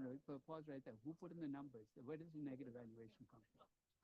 I don't remember. You said something specifically. No. But go back to basic dynamics. If you get a negative value for equity, it's coming from your free cash flows being negative for an extended period. Yes. In a high discount. Who came up with the numbers that drove your free cash flow? Some of the numbers came from the sheet, and then some of No, them. none of them comes from a sheet. Your revenue growth, you might have used historical numbers, but that's not required, right? You pick the growth rate, you pick the margin, you pick the sales to cap. Yeah. Right? So when you get a number that's negative, the answer lies in one of those three, right? So what I'm trying to say is when you get a negative growth, don't look outwards, look inward, because the answer is in one of those three numbers. You either underestimated revenue growth, or you've underestimated margin, or you've overestimated revenue. That's it. That's basically it. Or you have an extraordinary high discount rate, but most of the time it's one of those three. Too pessimistic. It doesn't have to. So basically, you might go back and look at those numbers and conclude that you're feeling comfortable with the numbers. In which case, what should you do with the stock? Don't buy it, right? So you're saying the company will not make it. It's too deep. That's perfectly okay. But the answer also always is in those inputs you entered, and none of those are automated. They're all your inputs. I gave you the company's historical numbers, the industry averages, but nowhere in the spreadsheet did I say you have to use those numbers, right? So in a sense, don't feel that you're constrained on any of those numbers because of history or industry averages. It's still your choice. And that's the choice it's going to give you whether you get a positive value, negative value, or zero value. Thank you so much. I really appreciate it.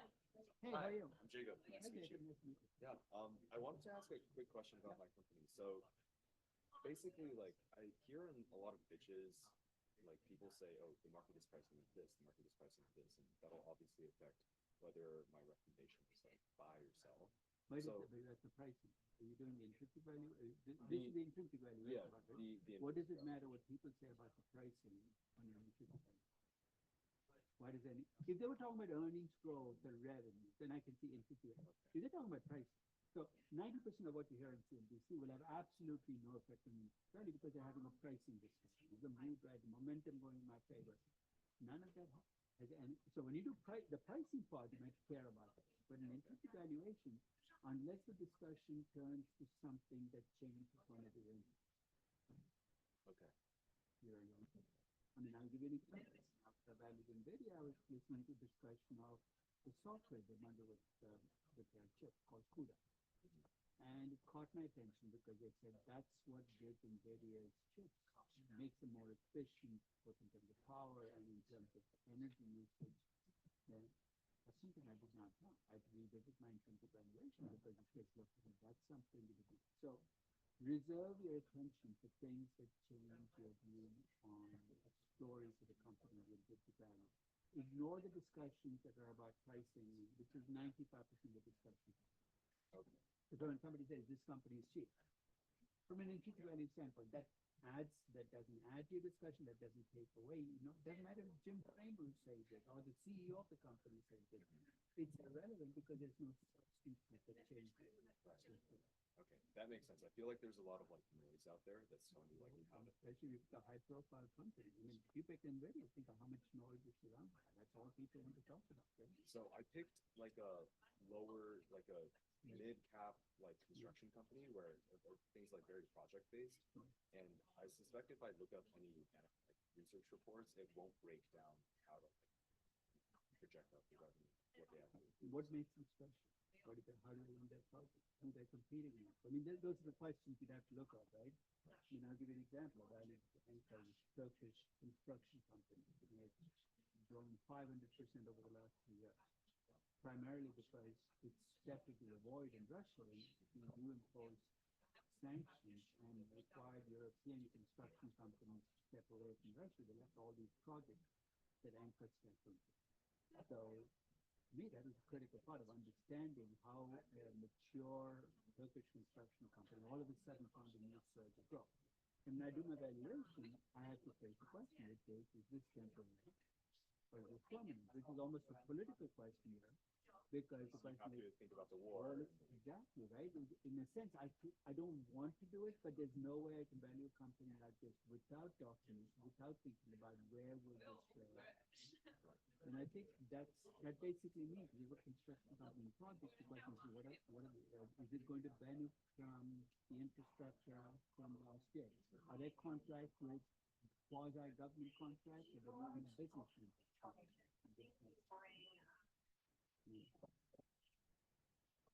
Yeah, I think that's like been primarily driving the narrative so far. So since I first took a look at it about like a year ago, they're up 70%, mainly through the infrastructure act.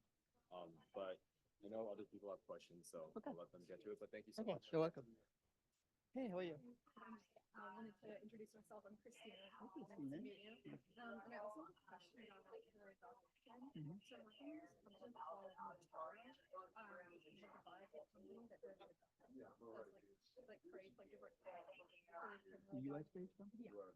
For like they've done like genetic testing to test the But do they actually sell their products? Or Yeah. do they, okay. so they have like been rolling out. So there's like a pharma company. They were Yeah. testing, they come up with products, and they have a market for Yes, those products. exactly. But they've been like negative earnings. Well, it's kind of like a high growth and like negative earnings kind of story. But I've been But is those negative earnings after R&D? Have you capitalized R&D? Does it make a big difference? Because that's their biggest expense. Capitalizing it might Yeah. make, because I think it's still like slightly Okay. negative even then. But I think what I'm most struggling with, I think, is just projecting like a target like operating margin because they've been like they get negative. patents in these products? Is there, how does it work out after they do research? I think it is like patented, but I think it's like very, very limited.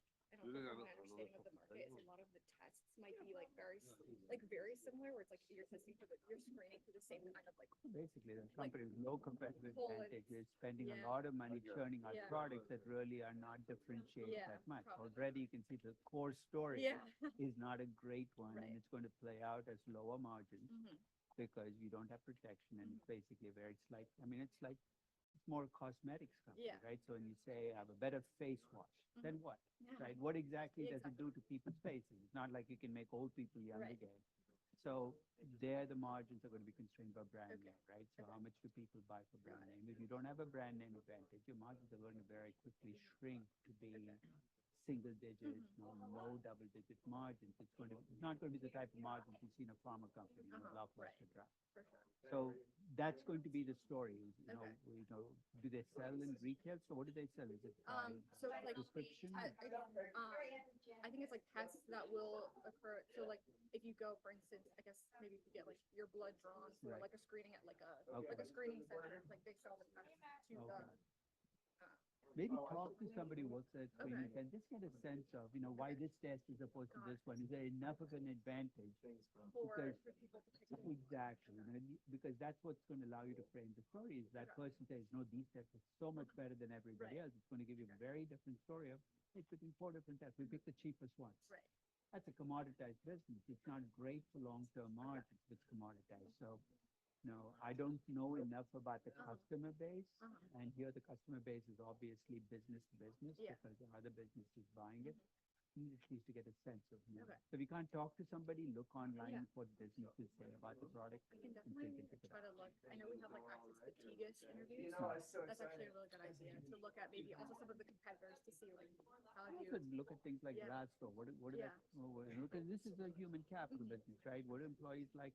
So in a sense, the kind of research you do is less about financial ratio because you see what there is. They're not much in revenues. They're losing money yeah, without R&D. So that's the starting point. The question is are they going to become a money-making company? And if so, how much money can they make? To answer that, you basically have to kind of get a sense of the company. yeah. And would it be appropriate then to kind of like if I've made a comparison to like a bigger competitor that is like positive earnings, is it appropriate to kind of like benchmark the market like appropriately to that? Say like, I mean, you have to take whatever you Okay. get, right? So that's then you can ask, am I going to end up with margins like that company?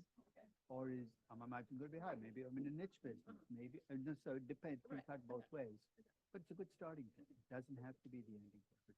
But, thank you so much for take coming. everything. Hey, Professor, I'm Jack. I'm John. Nice to meet you. Jack, Jacques. Jock. French? Yeah. I'm not French, but my grandpa is, and we name after. So, like, I'm hearing everyone talk about like high growth companies and like coming up with the stories. So, Horror stories are okay too. no, You can have a horror valuation story. You're Yeah. running a company where the end is near. You could have a tobacco company and you can say, so basically you can have, all kinds of stories in business. It's Right. about being realistic. You don't Right. have to tell an uplifting growth story, or you shouldn't do it. If your company is Bed Bath and Beyond, yeah. Okay, so who do you so pick the value? so I was doing TJX, which is like Brick and mortar. pretty So you're simple. starting with a Yeah. business which is interest only. Right. It's survival. TJX also owns Ross. And Marshall, they all They own Marshalls. They don't own. they are in Ross. So in a sense, they're in a portion of Bed Bath, the brick and mortar that has survived lots of different things. And part of the reason is you go into a Marshall or a TJX, it's like massive department store. It's got a few high-name brand names at a discounted price. It gets people in, and then there's a lot of crap that you got to go through, right? Right. You want to find the site, God helps you, and you Yeah. get it from us, where everything's mixed in. It's not exactly a great shopping experience, but it attracts a subset of people, bargain hunters who want to get high-name fashion at half what they would pay. Right. Right. So Okay. there is a market out there. There is a market that's larger than people decide to use. So The question is what kind of growth can you see? yeah, I wouldn't see a lot of growth from there, but maybe like environmental things. I think the question is what is the environment that you are in? Like that's what I'm saying. I didn't see a lot of like change. Like I don't foresee a lot of change happening to their business. That's probably your story, right? Boring stories are okay too. Don't try to force excitement into a story where it doesn't Right. belong. And then maybe I'll title my thing chicken. Right. All right. No, but I'm gonna see if there are any external factors. All right. Thank you. Take care. Press I'm Devin. Nice to meet you. Come up with me. Let's walk up because I think that Yeah. Know what's going on. this needs a new bag.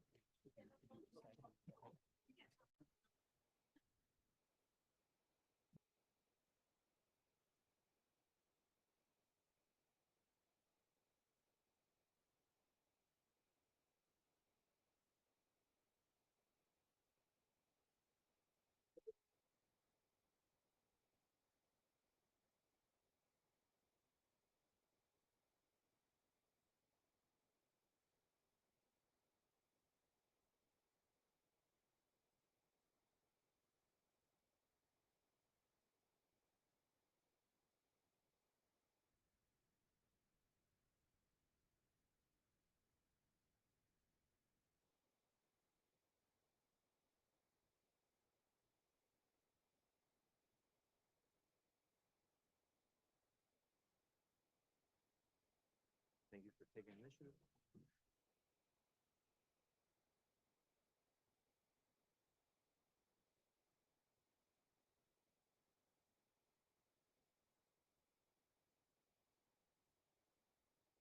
Yes. So thanks again for agreeing to do this. I really appreciate it. I guess I should get a notepad. I'll use this. Well, my source of okay.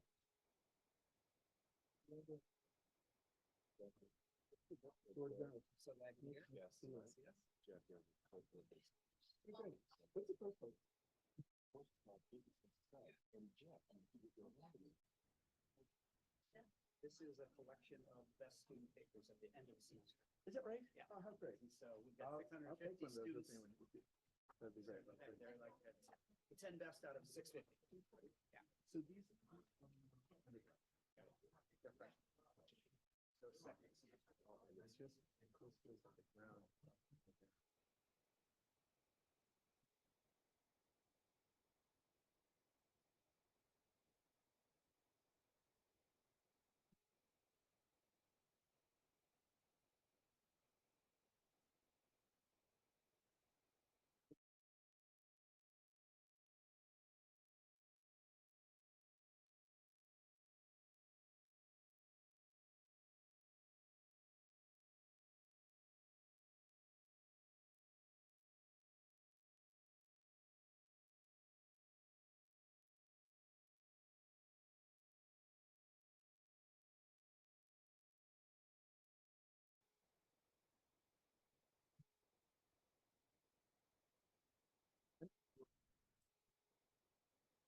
This is.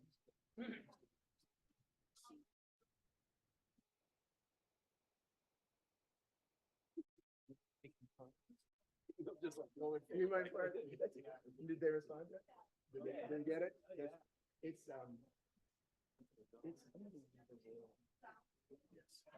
Yes, that's the guess. So I'm gonna go up and check do a sound check. I'm sure you. The loudness of the voice does not reflect the magnitude.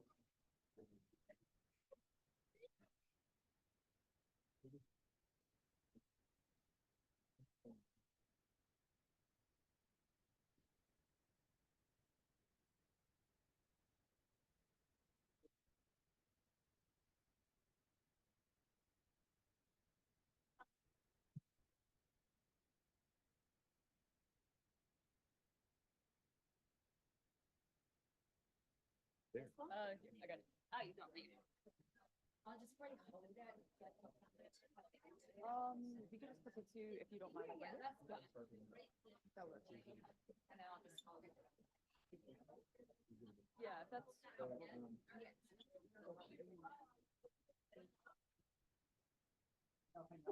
like, It's fine. You can also have your bag. yeah, I mean, that honestly, that's a good deal.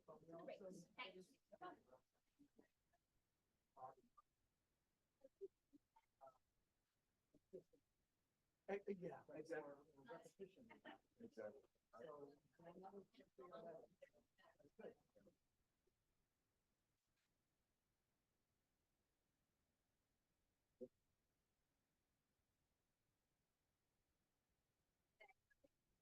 Those things can intersect. Phenomenal. That's right, it's right. I mean, this is. Yeah.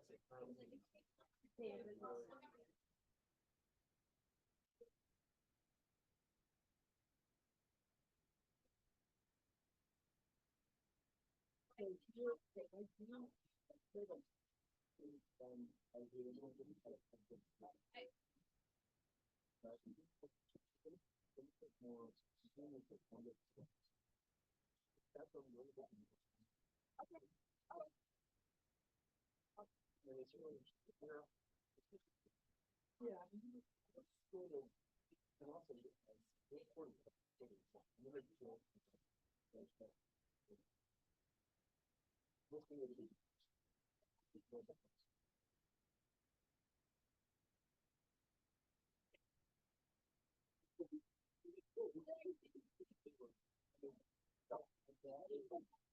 I mean.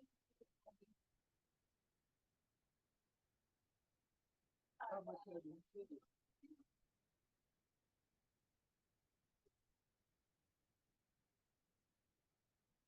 I'm using mine as a.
All right. Good afternoon. I invite you to come on in, find a seat, and get ready. Hello. So, we're going to start now. Folks, please, we're starting now. Welcome to what is this? The sixth or seventh plenary session, Business and Society. It's my pleasure and privilege, as always, to be here with you today. We're starting now. Welcome to you. I'm very excited to get into tonight's session. I haven't seen you all in 2 weeks, so we're here emphasizing this message. Thank you. I'll have your attention now, please. Inviting you to be here now, to be present, physically and mentally present. Your attention is so precious. We try to make the best of it as we can. Please come on in and have a seat. Put phones, other screens, other distractions away, and we'll focus our attention on the agenda tonight, which includes the following. We are 3 weeks into Unit 2, talking about the challenges and opportunities associated with a series of issues. Last week, as you surely saw on the video, we were talking about social justice and implicit bias. Today, challenges and opportunities associated with corporate engagement with political controversies, of which social justice surely one of them, but as you'll hear from our speakers tonight, not the only one. We're talking about stakeholder mapping in our classes this week. And I'll take the occasion to say right now that the chapter that you'll read on stakeholder mapping Thank you, was written by one of our guest speakers tonight. So Allison Taylor, not only represented by the stacks of books there on the tables, but also on the syllabus, writing about stakeholder mapping. And again, this week, we're going to dive further into the Sustainable Development Goals, the targets and indicators underneath the 17 goals. Those are the 17 goals. They provide our roadmap for the class. I was speaking just earlier today with somebody at Worcester Polytechnic Institute. They use it too as a map, a menu for things that people. Sorry, guys. Come on, have a seat. Give us your attention. Thank you. Thanks, Jeff, up there. It's the Sustainable Development Goals, one goal at a time. Jeff Younger. The one that we're talking about tonight, I thought, as if I thought about how to describe the nature of political controversy as a frame for tonight, it's pretty hard to accomplish any one of these goals if you don't have strong public institutions, right? Coordinating on hunger, coordinating on education, coordinating on life below water, life below water. Any of these things require a functioning political system. Again, somebody's the other day talking to me about like the rule of law. We mentioned this earlier. Foreign direct investment goes up generally where the rule of law is in effect specifically. So peace and justice is an enabler of economic development and business success. So that's where we are thematically in the syllabus. That's where we begin our session here tonight. Joining us, I introduce you as such, and then I welcome you to the stage. Allison Taylor, author of this new book. It's fancy, Higher Ground, Harvard Business School Press. Welcome to Allison Taylor. Thank you very much. We'll be saying more about this in the course of the proceedings tonight. So I'm very excited to, it's just out in the last 2-3 weeks, yeah? Yeah, it's a month this Wednesday. A month this Wednesday. So still pretty fresh, hot off the presses, as they say. And then also, if you could join us too, George Barrett, please. Some applause for the former chairman and CEO of Cardinal Health, a career that we'll hear something about again tonight, and then also current board member of various entities that we'll say maybe less rather than more about tonight. So thanks to you both for being here. Thanks for agreeing to talk to this group. Indeed, our entire first-year undergraduate freshman class. So it's a good group.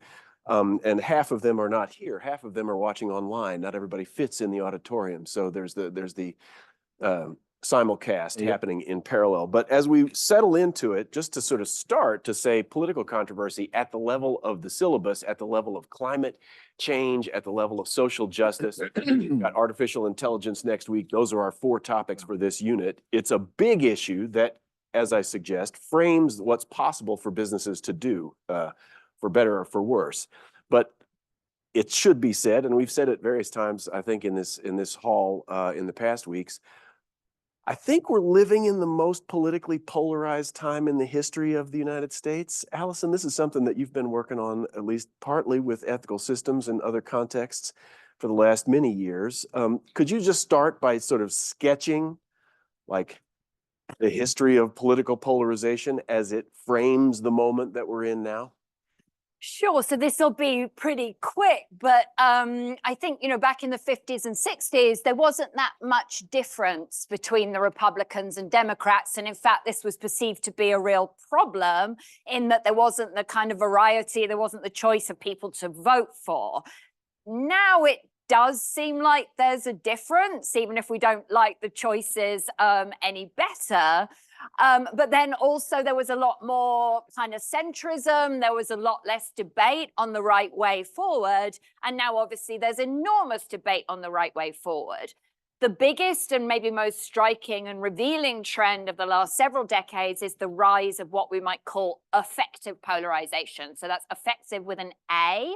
Meaning it's not so much that we disagree with other people politically and we can have a civilized debate and agree to disagree, and you think this and I think that, and that's all very nice, and let's discuss it at dinner. We increasingly think that the people that disagree with us are evil and stupid and we don't want to talk to them. So that's the biggest problem, because it makes it hard to have conversations. It makes it hard to resolve anything. And it just feels like, and it probably feels like this to you on Twitter, that I'm still calling Twitter, but a lot of social media, it feels like everybody is just kind of yelling at each other. And then if you try and take a middle ground, if you try and say it's complicated, then that seems to be a surefire route to annoying people more than ever. So it feels like the world's divided into these camps. If you talk to a human being, they will tend to say that those camps do not represent how they feel, but it has become very, very difficult to find a path forward and to take a reasonable middle ground. Let's put it that way. A reasonable middle ground, indeed, that would or could perhaps should be occupied by business. George, during your time period as a leader in business in the sector, how have you seen or experienced that trend of increased affective polarization, antagonism across factions politically? So what Allison describes is an extraordinary phenomenon in the pace at which it's happened. So I've been in business since 1981-ish. This is where you're supposed to say you can't be that old, but you missed the moment. Led Cardinal Health for nearly a decade, from 2008 to 2018. During that period, there were plenty of issues that we saw debate about. But I remember doing town hall meetings where I could literally say to the group, look, there are issues on which people of goodwill can disagree. And I'm going to encourage the debate here. It's a sign of respect. By the way, anybody from the Midwest here, the United States? So you know Midwest nice. So in the Midwest, of course, they thought this was arguing. So I had to remind them that this is a sign of respect. And we could navigate issues fairly well with an organization of 50,000 people globally.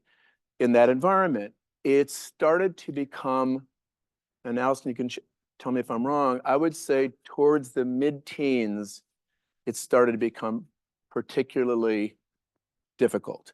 And I remember having conversations with people who would describe others as low information people.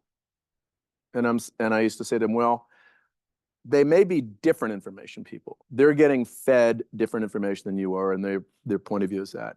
But I would still say, even at the time that I stepped down, which was 2018, it was a lot easier environment than it is sitting in a board seat today in a company where almost any issue that touches, certainly on social issues, can become a story of good and evil.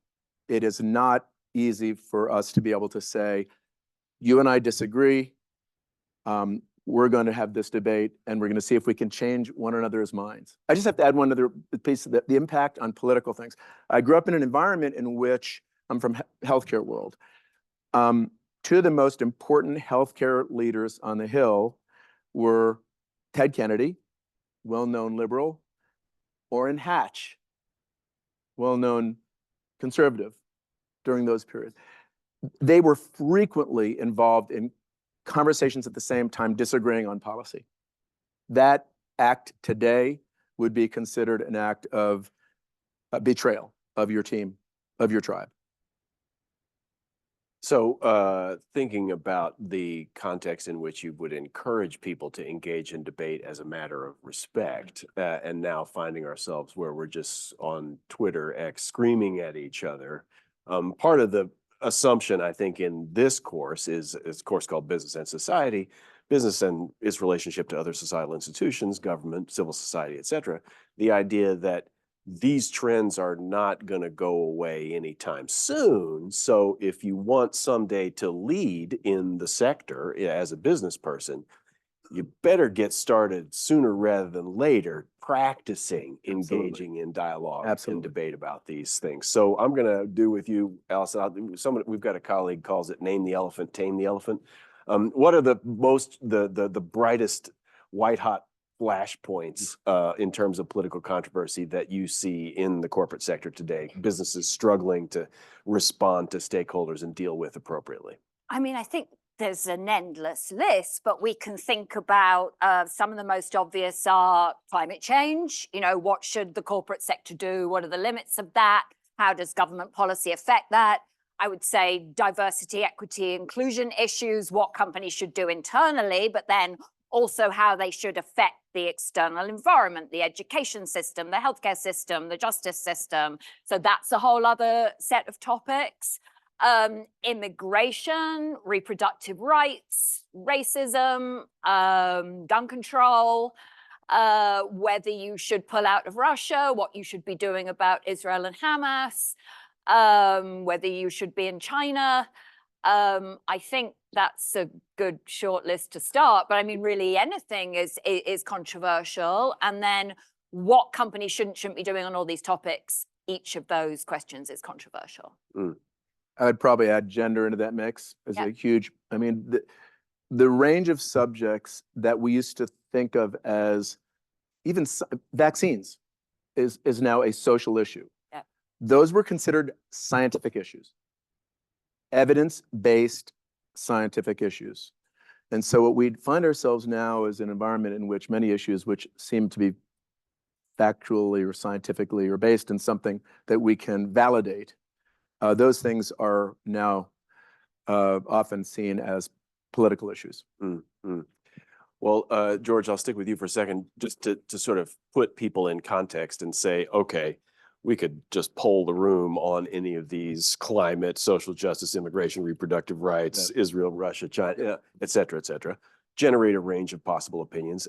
And again, this is what we're doing. It's this plenary session on Monday night, and then breakout discussions on Tuesday, Thursday, Wednesday, Friday, where in a smaller context with faculty leading the discussion, we try to get people in a headspace where they can talk about those things that are difficult to talk about productively, right? So again, training the habits that go along with effective leadership in the corporate sector, but just to sort of put these people in the headspace of like, well, one day they may find themselves working for a business in which these issues are contested. George, if you could just talk us through like a riff on like the process whereby an organization recognizes, oh, this is an issue that it's salient to us enough that we've got to like figure out what our response is, whose job is that? How does that float up to the C-suite? Does the board get involved? How do corporations figure out what they're going to weigh in on or not? Okay. So first, I want to back up for 1 second, then I'll answer that, which is I painted a little bit of a bleak picture. But I would say this: great organizations try to tackle this. That doesn't mean you are without risk, but they try to tackle with their own organization and with the issues around society. They try to engage in discussion carefully. So I just want to, I'll come back to that at the end. So I'll try to frame this, but honestly, I think Alistair does a great job in the book of doing it quite systematically, but let me just sort of just give you the general, which is organizations have to figure out, and this is true among them, the companies that I serve on boards and the leaders who I mentor. You have to make several decisions about sort of the subjects on which you are going to engage. And very importantly, it starts with what's the nature of your business? What's the purpose of your business? What do you do? What is consequential to your business? So you have to start with some orientation around what it is that you do, which also connects to this question of who you are. What are the values that you hold, and how do you affirm those values? That's, by the way, a much trickier space, but it is important for organizations to do that framing. Then you sort of have to have, again, I'm doing this sort of from the top, right? Because issues bubble up from everywhere.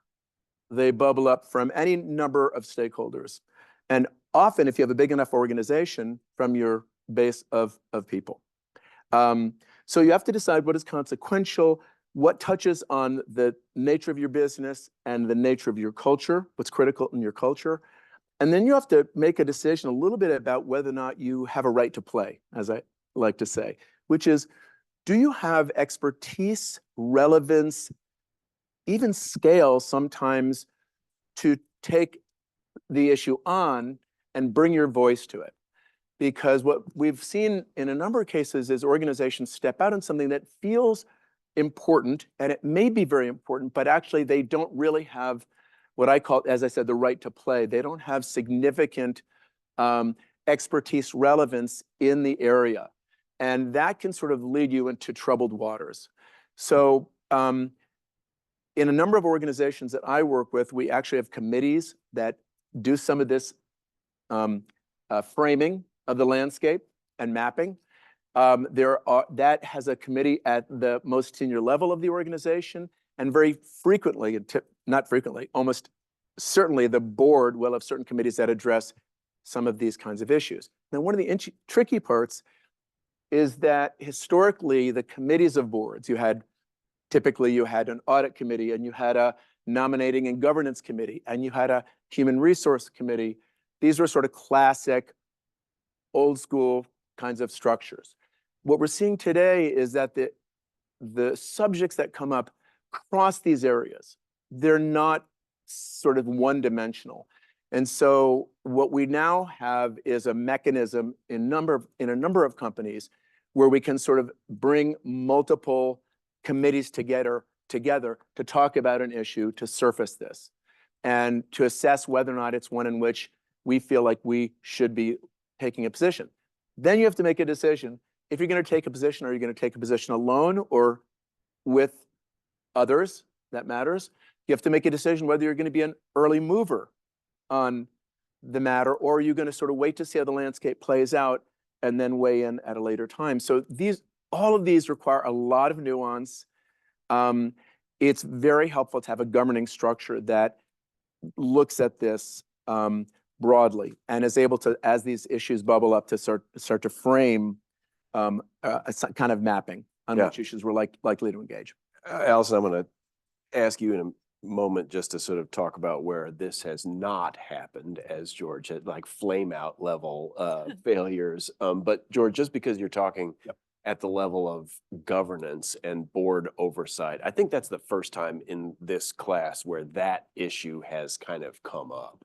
So just maybe a little bit of a baseline setting, if you could, to just let us know, like the Bud Light account executive that green-lighted that influencer last summer that triggered the subsequent demise. Bud Light's no longer the best-selling beer in America, in part because of the political controversy that they faced. Like, that's happening like 8 levels down from the board. So what role? I mean, we've read Milton Friedman. We've read Ed Freeman.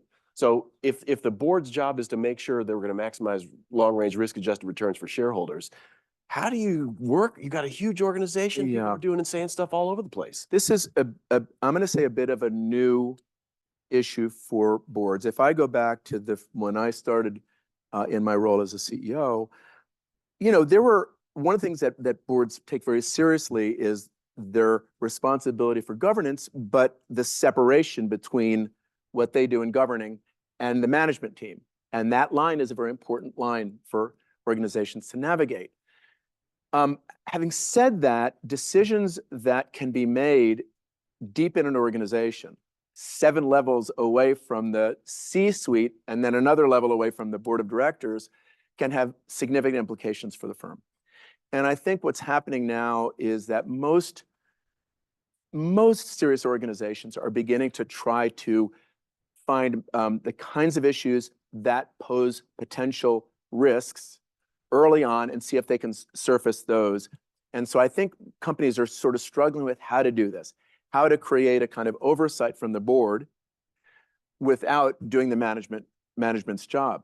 But you can understand how someone doing a design or a campaign, an ad campaign, could do what they think is in the best interest of creating value for the firm, not necessarily seeing all the risk dimensions associated with that decision. And so I think companies are now beginning to look at new ways to surface those kinds of issues, whether they're political or they're marketing, whatever they may be. We're beginning to see boards starting to look more actively at these kinds of issues. George, thanks for that. Allison, again, I foreshadowed it. I'm going to set it up now. I'm going to boost your LinkedIn followership. If you don't follow Allison Taylor on LinkedIn yet, you should. Very active. And not afraid to call people out for bad form, I would say. Allison, you're a critic in the public sphere on these issues. Well, I mean, one thing I'll say is when you all get jobs and you go and work in big corporations or become consultants or work in banks, you'll noticed quite quickly that you're not allowed to say what you think, especially not on social media, because they now there is a lot of concern about what employees are and aren't saying out there. But if you teach at NYU, you've got a bit more freedom. So I feel like I have to use Academic freedom, yes, use There we it, are. please, and carry the standard of academic freedom. So with that, in your mind, the biggest like flame out level failures of the last couple of years, where is it, like people that have not done what George is talking about, people that have like maybe tried and failed miserably or not engaged and bitten themselves? I don't know. I mean, the Bud Light one is really obvious because I do think it was kind of an unforced error. But maybe what we need to do is just look for a minute at the big picture here, because I think the thing to emphasize, and George has said it already, is that all this stuff is pretty new. Now, these issues are not new. But if we think about Milton Friedman, right, focus on shareholder value and don't break the law. The implication of that argument is business is a profit-seeking, self-interested entity. There is a sharp line between business and government, and it is the job of the government to look after other stakeholders. So it is the job of the government to protect the public, you know, to protect us on worker rights, protect us on health and safety. And so arguably, right, that's always been fictional. But until about 2013, there was no debate about this. The idea that we would be in a class debating whether business should get involved in politics would have seemed weird, even 10 years ago. So that's crazy. And so there was this idea, you know, business is politically neutral, and that makes sense. And no one questioned this for decades and decades and decades. And that makes sense because if you're Walmart, think about how polarized the country is. Why would you want to alienate half your customers by saying something controversial? So we had this idea, business stays neutral on controversial questions. The business of business is business. Beneath the surface, of course, business was spending money on politicians and spending money so that they have friends in both camps, no matter who gets elected. But this was the idea, and that was kind of what we should do. And so starting in about 2014, we start to see this consensus breakdown. The examples I use in the book, which shows us how much things change in a decade, are 2 police murders in the upper Midwest. So Michael Brown, a teenager, is murdered by the police in 2014. That starts the first Black Lives Matter protests. Apart from Jack Dorsey, the former CEO of Twitter, I don't think anyone in corporate America joined the protests. No one spoke up. No one said anything. The thinking in 2014 is, what does a police killing, horrible, divisive, distressing, this has nothing to do with business. Business has no position on this issue. As you probably all do remember, we fast forward to 2021, and it seems like every CEO in America has got an opinion on the George Floyd murder verdict. So we can see that in 7 years, the range of topics business speaks up on and the range of topics business takes a position on dramatically escalates. A lot of this is a Trump administration situation. He does some controversial things about things like immigration and climate change. And I think at that time, it seems like a really good idea to corporate leaders. We need to say something about climate change. We need to say something to stick up on immigration. But once you've opened up, those CEOs in the process have now kind of opened up this space and opened up this idea that we need to debate political topics.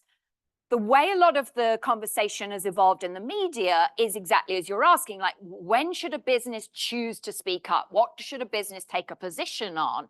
And so we've treated it as a question of communications, a question of PR, a question of what a business is and isn't saying. But of course, that's not the only question, because if you're saying, I really care about the Paris Climate Agreement and I'm really strategizing reducing my greenhouse gas emissions, but your government relations team is funding politicians that are trying to do the exact opposite, you've got a hypocrisy problem. So I think this is part of what George is talking about.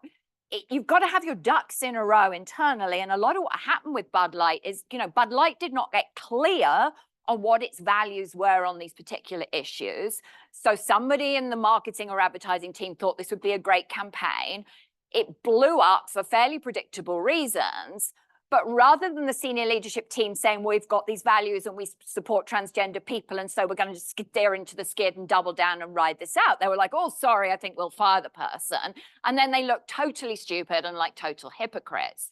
But I suppose what the point I'd make is, in today's society, and I hear this a lot in the classes I teach myself, we all feel like, or especially undergrads seem to feel like, businesses are real hypocrites.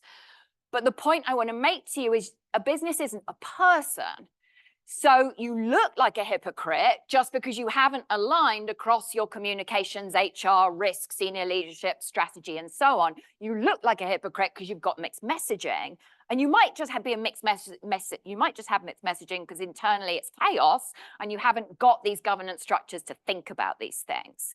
So in summary, right, the rise of speech on controversial issues has made everyone much more focused on the rise of political spending and much more focused on the consistency of what corporations are saying they care about and what they're actually caring about. And so now there's all this noise about greenwashing and whitewashing and all that kind of stuff. And that's because of that disconnect.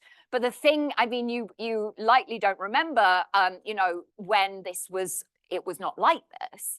But I really want to tell you all that this has changed dramatically in the last decade. It's now the new normal, but it's not something that the people on this stage at the moment we did not grow up thinking about these issues. I want to add just something to this. Again, not to defend Bud Light or anybody else, but and I think this has been attributed to Bill Gates, but it could have been like Socrates. I've known who said this, but success is a terrible teacher. And so I would say that these failures that we've seen, the public blowups, are important. Just as in your lives, the disappointments that you've had, I guarantee you the things that really were most painful to you, that were, quote, failures of yours, disappointments, you remember very, very specifically, and you thought about what to do to prevent it from happening again. Your successes, you just roll on. And if someone said to me, like, name your greatest success, I would struggle with it. If they said, tell me your failures, I could tell them the date, I can tell them what it felt like. That's the way we're wired. Me too. Isn't it true? It's bizarre. By the way, it is part of our natural wiring. I think organizations are the same. We fumble our way through some of this, even on the political. You can have someone who is involved in an issue that you're deeply committed to, that is very, very important to your organization, to your strategy. And it turns out that they have, on another issue, a point of view that offends a bunch of people. And so, okay, do you support them? Do you not support? So living in this world, and you guys know this, that living in an ambiguous world is what you are going to be doing. You are going to be essentially all the time testing your antenna and trying to figure out, I'm going to quote one of your things. I love this. Navigating the swamps of contradictory expectations, from the book, was one of my favorite lines. And it's true. It's true. And if you're going to lead, you're going to lead with stakeholders that at any given moment are going to be in different camps on some issue. And that you're going to have to learn how to assess which of those voices gets preeminence at any given moment, and how you're going to navigate learning how to disappoint people. And especially if you're leading an organization and you care deeply about your people, at any given moment, you might take a position that's going to disappoint someone. It's a terrible feeling. You have to learn how to do it. So I'm going to one step further in that direction. We're going to come back to corporate political spending, which is a kind of a whole other thing. It's related to this topic, but it's distinct. Lobbying, political spending. But just to sort of, you talk about antenna and you talk about navigating swamps, and you know, the notion that those are antenna and those are navigation systems that corporations, and I think you're right, Allison, as you're saying this too, 15 years ago, didn't have to have. It's a different world. Right. And so the navigational requirements are different. This is indeed something, Allison, that in this wonderful book of yours, you go into some detail about. Like, I'd offer you the occasion to take a spin on the question that I put to George earlier, and I'll phrase it more directly. What are the specific strategies and tactics that organizations who navigate these swamps well can and should use? It's a pragmatic posture. You're not just scolding. You're saying there's a higher ground. There's a recommendation. Title of the book. Yeah. And so recommendations in terms of basically best practices that you see where companies are organizing well, navigating well, and succeeding because of it. Right. So yeah, okay, let's have a go at this. So I tend to think you've read the Business Roundtable statement in here. You read the. I don't think we have that on the syllabus All right, this semester. never No, mind. but we've seen 2019. Milton Friedman is Yeah. dead, right? We're in this era of stakeholder capitalism and thinking about stakeholder expectations. I think we've ended the fiction that business can separate from society. Even if we're talking about political questions, we can dig in and unpack that term and start to query it. You know, is racism, is that a political question? Certainly. It's also a very personal question. So a lot of these issues don't fit neatly into political and non-political. And some companies have really failed there. They've tried to ban political speech internally and ended up with tons of resignations because what they've decided is political is not necessarily everybody's view of what is political. So the rise of all this kind of dialogue and that business should listen to society and listen to stakeholders and listen to all of you, I think is broadly speaking positive. But because I think a lot of leaders are still locked in this assumption, there's a tendency to treat this as PR and treat this as communications and treat this as saying nice things to stakeholders, and maybe stakeholders will believe you and you'll write all these nice reports about all the wonderful things you're doing and stakeholders will trust you. And it's also evolved into this idea that if any of your stakeholders care about this thing, you ought to be doing something about this thing. And I think that's where things get dangerous, because I've never worked with a company, no matter how big, that could meaningfully prioritize 40 things. But if you read a lot of corporate sustainability reports and commitments and what companies themselves say about their priorities, you'll notice giant lists of stuff, giant lists of topics, giant lists of initiatives, giant lists of goals. We care about all our stakeholders, and this kind of generic and unconvincing rhetoric. And something I also hear from a lot of students at Stern is, I could vote once every 4 years. The system's gerrymandered. I can't get anything done. Everything takes too long. Do I really want either Biden or Trump? No, not really. Or I could pressure a brand. I could have a campaign against a brand or my employer, and the company's going to react more quickly. But I think where that gets to be a problem is we've started to expect big corporations who still have to make a profit and run a business. We've started to expect them to solve a lot of problems they're not necessarily built to solve. So to answer your question, I think there are two things to do. The first thing, and George, I think already walked it through beautifully, is focus on problems that are core to your business model and that you can actually meaningfully address, either alone or in combination with other people. So an example I use in the book is Chobani, the yogurt company. It's a private company, so life is a lot easier than for a public company. But Chobani is focused on the US food system and agricultural system, including controversial issues like immigrant workers and agricultural farmer rights, but is focused on something that is core to how that business makes money. So focus on things that you can actually influence and are core to your business model would be the first thing I would say. That, however, you've still got the problem of people. So if the issue, people are kind of tricky. They believe things, they have opinions, they get pregnant, they have accidents, they vote, they're messy and they're hard to control. They tweet. So you can't say if this is something about social identity or race or gender or reproductive rights or culture in general, you can't be like, yeah, that's got nothing to do with me. That's got nothing to do with my business. So I would say focus on issues core to how you make money, but that is not going to protect you from the culture wars. That is not going to mean that you don't need to take these topics very, very seriously that are at the end of the day about human rights. And so that would be my answer. I think we need to focus on how businesses affect human rights, how businesses impact human beings. And from human rights frameworks, they certainly don't address all problems, but they're very clear about here are the ways business should seek to solve these problems. Here are where we need to look for to the government to solve problems. It's clear about the role of institutions. Even more importantly, I think, human rights would say you do not get to impose your beliefs on someone that doesn't share them. And so one of the things I think is really tricky about this whole kind of stakeholder conversation is we've almost got to the point where we're not quite saying this, but I hear things like it. Stakeholders are like the electorate and corporate leaders are like governments. And if enough stakeholders yell, the corporation needs to do something about this. But a corporation isn't a democracy. A corporation can't take votes in a room and decide what to do. There's no fair mechanism to do that. So if you're a leader today, you've got a real issue with who to listen to.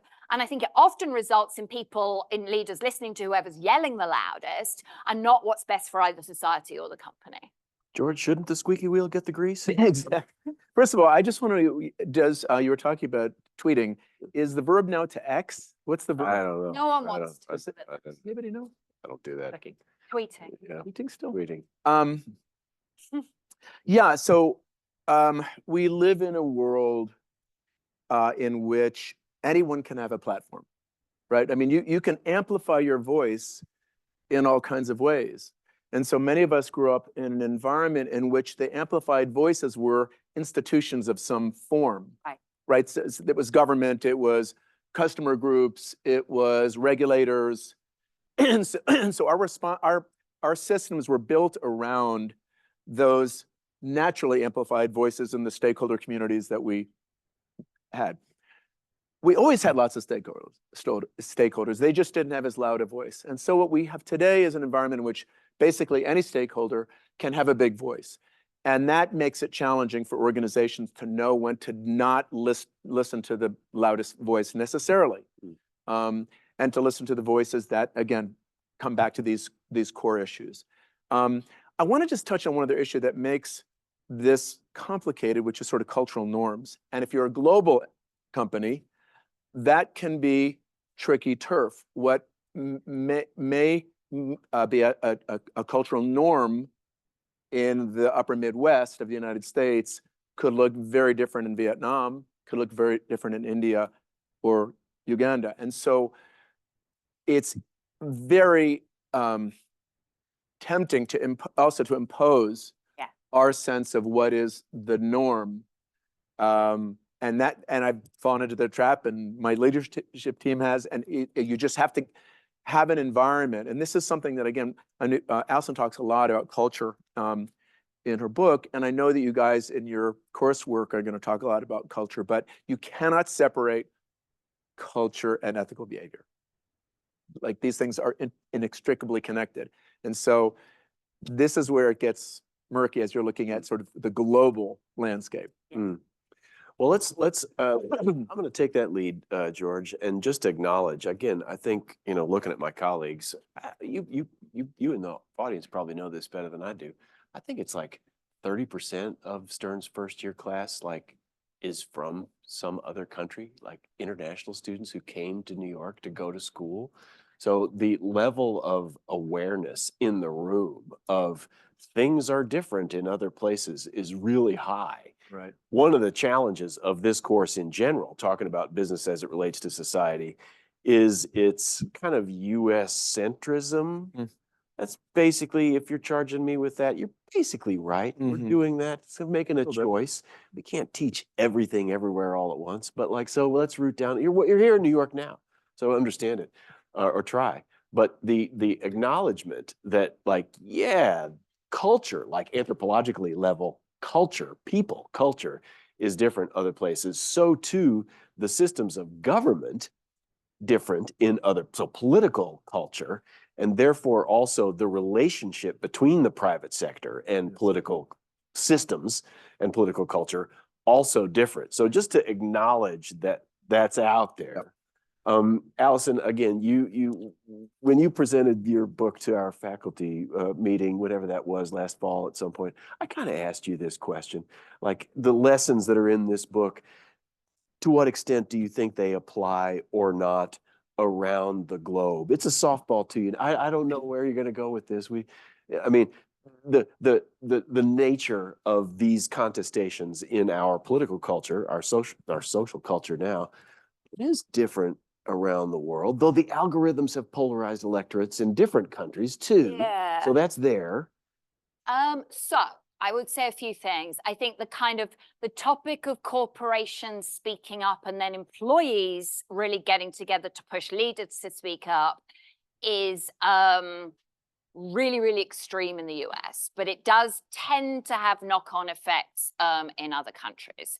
To the point about polarization, one of the points I really like, which I think is very, very interesting, is Brazil is polarized in a very, very similar way to the US. Bolsonaro's super Trumpy. Lula is to the left of Biden, but there's a 50-50 split in a very, very, very similar way. It's interesting that Brazilian corporations in general have not been drawn into these political spending and culture war questions. And that is to do, in my opinion, with the campaign finance system and the lobbying system and what is legal in the US. I mean, lobbying's illegal in Indonesia. So there's that issue. So the polarization is very extreme here, but I think also there's a lot of opportunity and there's a lot of interrelationships and a lot of opportunities for politicians. We see this with the anti-ESG backlash at the moment to retaliate against specific companies. That all said, the rise of social media, the rise of transparency, the feeling that politicians have failed and that, you know, our children are not going to have better social services, education, are corrupt and greedy and useless. I think that's pretty global. I'm struggling to think of a country that everyone thinks is well run. And there has been a rise in popular protest against government over this period. So we can understand this bit as being a story about everyone is pissed off with their governments. We don't trust the government to do anything. So we've turned to corporations because there's nowhere else to go. Also, social media and corporations needing to be much more accountable to a wider range of voices is a global story, as is the shift in values of younger generations. So there's a story in the book. I talked already about the rise of Black Lives Matter and George Floyd being murdered. In the aftermath of George Floyd being murdered in 2020, every corporation in America suddenly discovered racial justice, which had been a problem clearly for decades, but there was a sort of collective realization. HSBC did what almost every other corporation did in America and stood up for these protests and said, you know, we need to do something about this. The next thing that happened to HSBC was they had a lot of pressure from employees in Hong Kong because there were people in Hong Kong protesting at the same time. And so then the question is, well, you support civil rights in the US, but apparently you don't support them in Hong Kong. So what gives? So I think absolutely these issues are kind of showing up globally.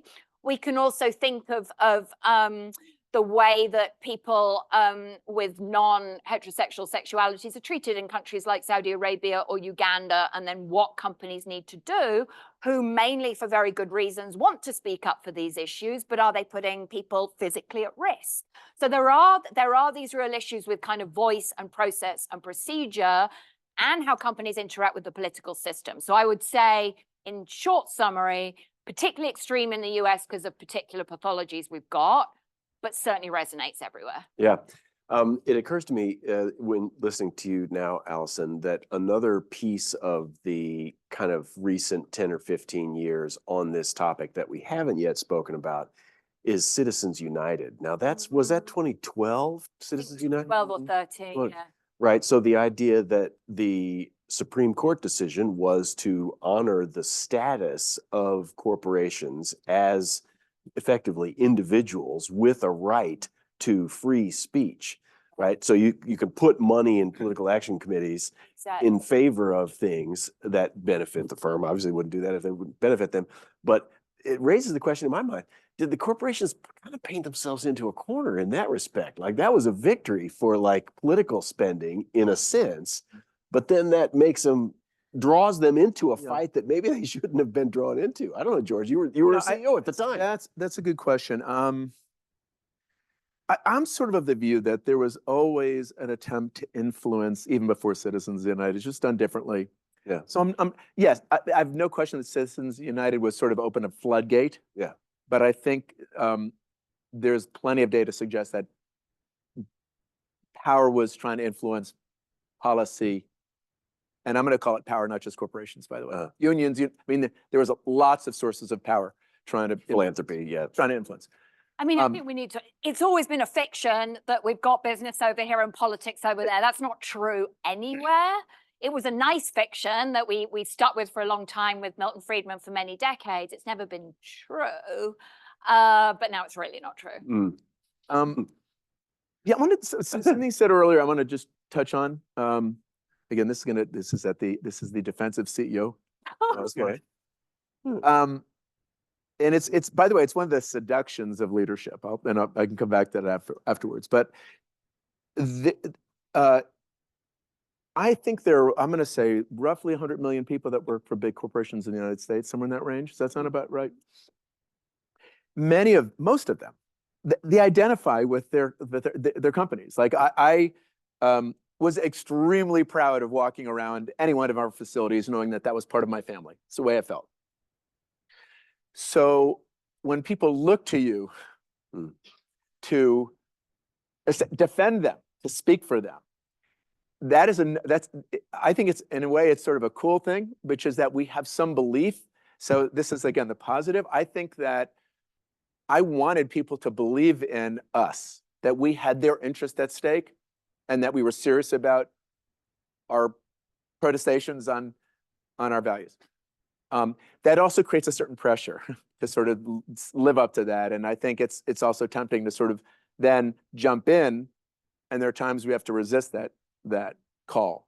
But I also think I didn't want to miss the opportunity to say that, and again, we could talk about the Edelman thing, but trust in your own companies is relatively high. Well, we haven't talked about, by the way, and we talked about social media, but there's one dimension of social media. And Jonathan could probably talk us, as a social psychologist, could tell us like that we have a very hard time demonizing someone when we are face to face with them. It's really hard. You're going to see their eyes, and you're going to see if you've made them feel badly. And if you're human and have any sense of empathy, you're probably going to react to that. And so social media not only has this amplification dynamic to it, but it has this social dynamic to it, which is that we can say pretty hideous things about people and their views and others in a way that we would never do in person, or that we would be reluctant to do in person. And that isn't, if you could chart all this and say, what are the springboards that occurred over the last, let's say, 2 decades? It would be impossible for me to exclude that. That's a big deal. Yeah. And I saw it in actual behavior. Well, you mentioned just in passing Edelman, like the first night of this class, I showed the recent trust barometer stuff, which says that employees look to their CEOs, look to their leaders to speak on issues that matter. And in general, that people tend to trust business as an institution more than NGOs, more than me. Let's say if it's there, so right? Right, if it's there. Exactly. But you're talking about, I mean, the technical term, ethical distancing. Like the further away somebody is from you, the less likely you are to think that you actually are going to care, to empathize effectively, and to take action with their interest in mind. But one other thing that we haven't talked about that I have to get on the table before we kick it to the room for questions is the level at which some of these issues, environmental, social, and governance issues, are now tied up in the controversy about ESG investing, right? Where ESG appears from a distance as a proxy for, I think that firm is going to align with my values in some way, right? And then the asset managers, the fund managers saying, well, there may be materiality, there may be financial risk woven into, for example, climate risk, which is what we heard from our finance professor 2 weeks ago on this stage, as opposed to social, where maybe is there alpha in social or governance? Harder to trace out, but counting carbon, credits, there's money in that. So again, another just open question to the both of you. How has the rise of ESG investing and then the backlash against it kind of clouded or complicated this set of questions about politics and corporate speech? Allison, to you first. I mean, so there's a lot of ways we can kind of unpack this. I think we can ESG, if we're going to get technical and correct about it, is a pretty narrow discipline that says we can take and measure a bunch of non-financial factors, and we try to quantify them and measure them and correlate them with returns. That's all it's doing. It's trying to make investors move money according to non-traditional metrics and drive higher returns. There's then an enormous debate about whether it does that or whether it doesn't do that kind of takes place in academia. So this rose, I think, mainly because corporate value has shifted from tangible to intangible factors. So the role of reputation, the role of your negative externalities and people being angry about them, the role of environmental and social factors in financial performance has become more important, but not in a linear, predictable way. It is very hard to say this bucket of companies make more money because of these ESG things, though people try. But it became very convenient to make these noises for various reasons in the late 2010s and early 2020s. And it kind of, again, got polarized. So once companies started making all this noise about ESG and doing the right thing and climate change, Republicans started to say, this is just companies trying to get socialist woke agendas fulfilled that they could not get fulfilled via proper democratic means. This is undemocratic. This is inappropriate. We need to go back to Milton Friedman and go back to shareholder value and focus on not breaking the law and go back to basics. Totally unworkable, but keep the campaign finance flowing. Yeah. So that was one thing that everyone did not want to draw attention to. That's totally unworkable. If you want to attract or retain young employees and consumers, you can't be like, we're just going to focus on shareholder value, screw the climate, screw diversity, I don't care. That is just not going to be a position you can take as a CEO. But then I think on the left, we have this idea, if any of your stakeholders care about this problem, you've got to be solving this problem. There is no role for politics. You know, there was an amazing letter. So employees at Salesforce, you know, it's a big tech company run by Mark Benioff. They wrote, so 4,000 Salesforce employees got together. They wrote a letter to Mark Benioff and they said very explicitly, we cannot get our agenda on gun control fulfilled in Congress, but we can get you to stop selling to the NRA. So there has almost developed this idea, yeah, we don't really trust politicians and we look for corporations to solve problems. We look for them to weigh in on the left.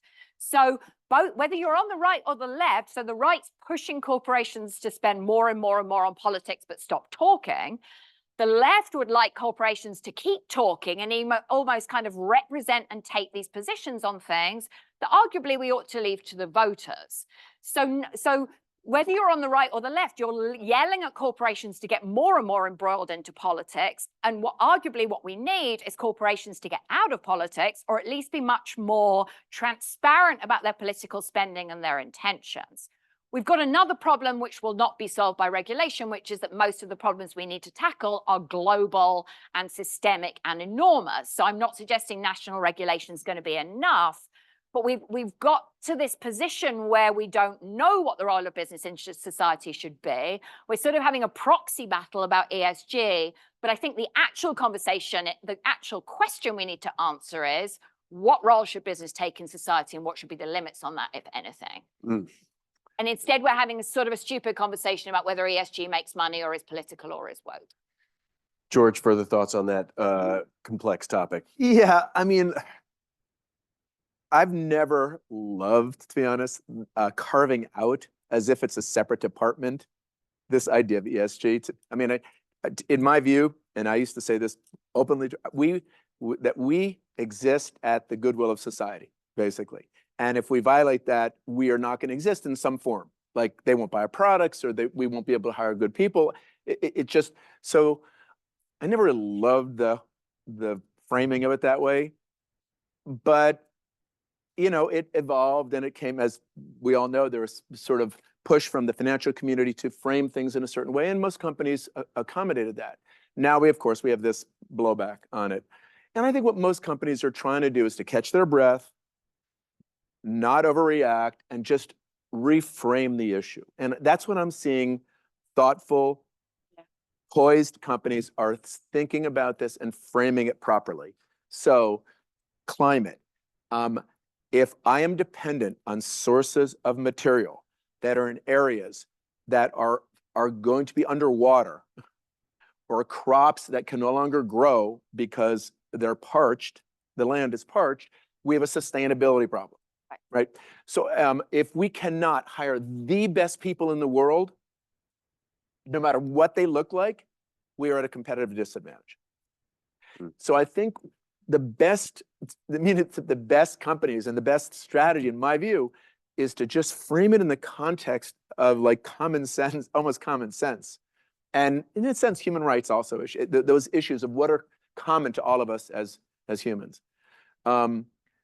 This was, by the way, for me, a little easier being in healthcare because I could always make the leap to that at the other end of our work was a mother or a sister or a brother or somebody who needed care, right? So it sort of resonated more easily and sort of came off our tongues sort of naturally in healthcare.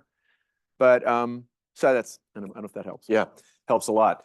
But it helps me then look to the room and call for questions. You people, again, weren't here. We need a microphone down here. I see one hand up, one up there, if you could help with that. Last week, our speaker was literally throwing T-shirts into the audience. I didn't bring any You T-shirts. know, that's not my style exactly. But I will say that for people who ask questions and want to come down after the session is over, there's a few copies of this book We available. promise we're not going to throw them? We are not going to throw books.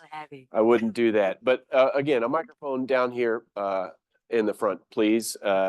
One in hand there, halfway through. Please, down here, Kriti. I'll take whoever's got the microphone now. Please, go for it. Hello. Oh. Yes. Hi, my name's Suhani. I just wanted to ask, you talked a lot about how there are benefits with like a lot of certain political actions. Like, for example, we talked about how lobbying is illegal in certain states and how that serves its own benefits. And for example, how business can serve positive effects if they're more transparent with their actions. I just want to ask, like, from your own like personal research, do you believe there's really like a sweet spot where businesses can like effectively like face effective polarization and make decisions which impact society like positively? I tend to think, I mean, this is a super complicated topic. I tend to think it all comes down to treating human beings with dignity and respect, which sounds super obvious, but it doesn't seem to be that obvious in a lot of corporate America. And let me go back to Chobani. I used this example of Chobani already, and I gave you the example that Chobani focuses on the agricultural food system, which is appropriate. It's a yogurt company. The even more impressive thing I want to say about Chobani is the CEO is Turkish Kurdish, I believe, and he's got a big NGO that focuses on refugees. Chobani's factories in the US, they've got one in Idaho and one in upstate New York, both of which are very, very Republican parts of the country. Chobani has managed to hire and locate refugees to work in both those factories without suffering a load of media backlash, without suffering a lot of internal turmoil. And they tell me, and I believe them, that these communities in Idaho and upstate New York have accepted and welcomed these refugees. So that is not something I think you would imagine would be possible in America today, and they have managed it. And I think one of the things they do in their culture is to treat human beings with dignity and respect. They paid their employees properly. They've given their factory workers an ownership stake in Chobani.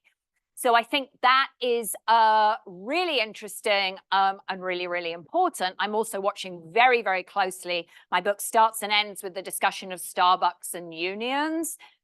Fascinating that Starbucks has folded on this in the last week. And I think it's certainly going to start off this kind of new era of labor rights. So we could discuss whether unions are or not a good idea, but it seems to be that the pendulum has swung too far in the direction of capital, and we need to think a little bit more clearly about the effect company decisions are having on workers, and maybe not treat workers as a cost, but rather treat them as an asset. So just super quickly, thanks to build on that, Allison, you say treat people with dignity. I don't think I told you, we have John Rawls on the syllabus last week. So the notion that you stand behind the veil of ignorance and basically treat other people as you would like yourself to be treated, Go kind figure. of golden rule, sort of basic thing. The other thing, just to say, to emphasize the point and to make some continuity, we had 3 representatives of the Amazon Labor Union from JFK 8 also on the stage. So the question of unionization and worker rights and worker voice and power is one that you want to comment on that? Yeah, no, there's a really interesting, we have all kinds of ways of framing technically sort of cultural stuff. But one of the really important questions to ask of your organization, and I had a tool for doing this, which is, what's it like to work here? Exactly. So I used to, I'll tell you this quick story. When I first started at Cardinal, we were sort of going through an interesting transition, and I asked the Human Resource Department to pull together groups of people so I could sort of talk to them. And of course, what did I get, by the way? What did they get from me? The superstars, right? And I'm like, no, don't bring me this. I know the superstars. I just want to have breakfast with some people. Just gather people.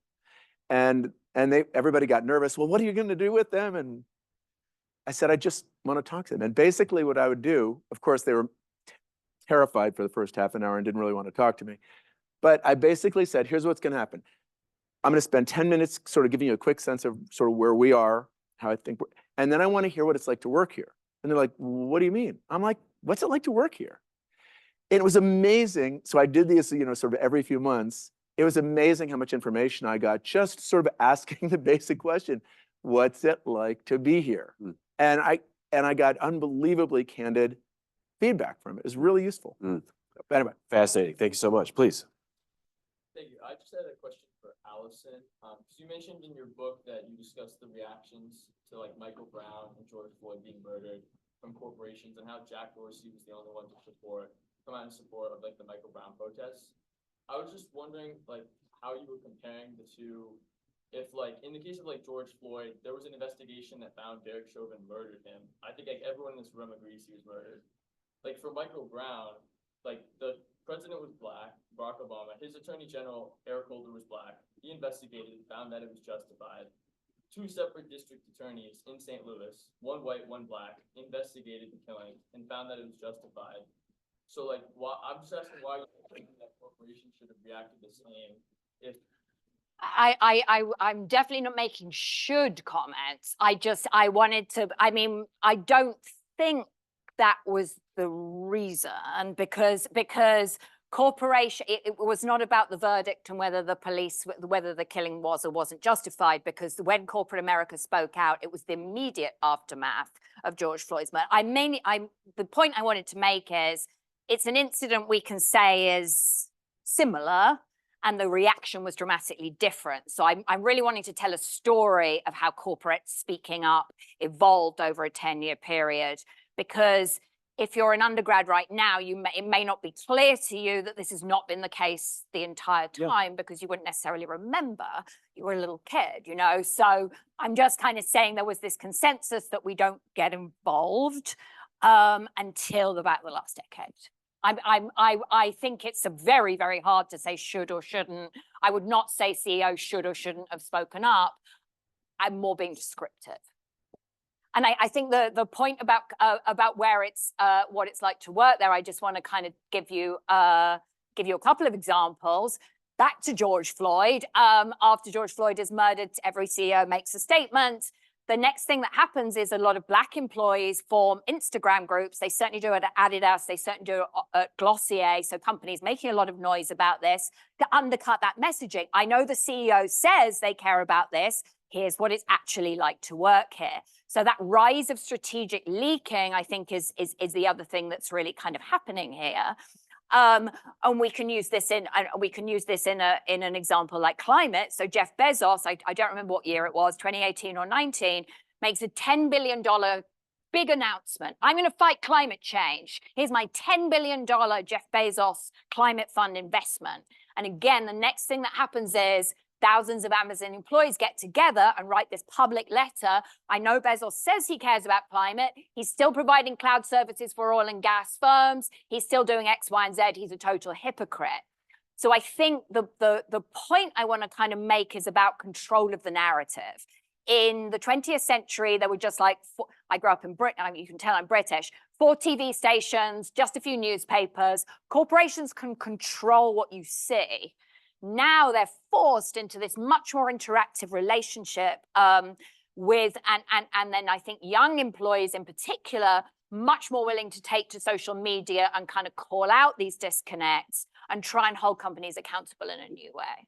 So I might just add this little piece to it, which is what used to be maybe seen as inconsistency, that this is inconsistent, has converted to hypocrisy. So it's a much more, again, it's an environment in which we attach intent when we use the word hypocrisy is a different word than you're being inconsistent. And I would probably argue that a lot of companies don't even realize, I mean, in these big issues, they should, and it's one of the points you make in the book, you need to, if you're going to make a big public statement, you better know where if there's a hole in your socks, that you have an inconsistency, because you will be accused of hypocrisy in today's environment. But it's not always been simple for companies to sort of keep all that together. They're not organized to do that, and to realize that you may have inconsistencies with statements or policies. And in today's world, you'll know it fast if you have an inconsistency, and it'll come back to you. Yeah. And again, the consistency internally, I think your question is actually then sort of about like questions of equivalencies externally, like how salient or relevant is one issue or another, and thus meriting or deserving a response on whatever order. And that's a whole other kind of thing about narrative, as well as the facts of police proceedings. And also it can look like you're selectively choosing one topic versus one community rather than another community to defend in a situation. It's your point about HSBC as well. Like, Yeah. are you defending human rights You're here, not selective. human rights there? Yes, please. Hello, thank you for coming. I had a question about when a new issue, for example, is to arise, how much do firms consider principles of like game theory when approaching whether they should speak up on the issue or not? Well, I don't know if I would necessarily say that firms apply game theory intentionally, but my guess is that there are components of the process that would look a lot like game theory, right? So I'm not sure if you went to a company and said, use game theory to solve these issues, they might not say yes. But if you looked at what they are trying to do now, it might look a lot like the mechanics of game theory. Yeah. It's interesting. I mean, I can't remember, Allison, like we used to use a game theory piece in the MBA, professional responsibility course. Mark, you might remember this. Probably, I think it was probably about compliance though, and corporations trying to use, it's about who gets dumped with blame and liability, and corporations want to dump it on the employee. I think that's relevant, but I think it was more like the implication was basically like in a multi-iteration game, in an open-ended system, reputation attracts rents, right? So you're gonna, over time, want to do the right thing because you never know where it's gonna go. And so if you're actually hypocritically papering over those. I mean, the problem is that the reputational risk or the reputational hit is not fair. So you can get slammed for the same behavior someone else got away with. Yeah. I have in the book the example of now Patagonia, which most people think of as the sustainability leader, and that's right. Patagonia, I think it's about a year or two ago, they say we're giving over ownership to the corporate of the whole of Patagonia, very successful business, to charity. And first of all, everyone's like, amazing. And then about 12 hours later, people are like, well, the business model's still focused on plastic. He didn't give employees a stake. This is just about tax avoidance. So the point I want to make is you can be amazing. You can be Unilever or Patagonia. People are still going to attack you. So one of the things that I think has become dangerous is CEOs are sort of encouraged to respond to whoever's yelling at them the loudest. And that's not necessarily the best anchor to make decisions, because we need to think about what corporations would have done in Nazi Germany in in that example, right? I think, Yeah, yeah. I do think that the companies are getting more active in looking at trade-offs. Yeah. Sort of what are the consequences of my decision to speak on this or to act on this? What are the things that can happen? How consequential are they? How likely are they? Right? What are the ripple effects? What are the long-term effects? What are the short-term effects? And I would say most good organizations are thinking about those things. Well, and if indeed reputation attracts rents over time, then what you're saying is, as the overall value of a corporation is increasingly attached to reputation, then the risk becomes greater over time. Yeah. The risk is becoming greater, and then activists are trying to move whole sectors. Activists yell at the Exxon Mobils, of course, but they also yell at Unilever and Patagonia, because if you can get a leader to move, often the whole sector will follow along behind them. So very often the companies you see getting targeted out there, and you might get the impression they're doing a terrible job, are very often doing a better job than everyone else. So it's complicated. Yeah, yeah. We got time for one more question. People, and a microphone right there. Thank you very much. Is it on? Maybe. There you go. Okay.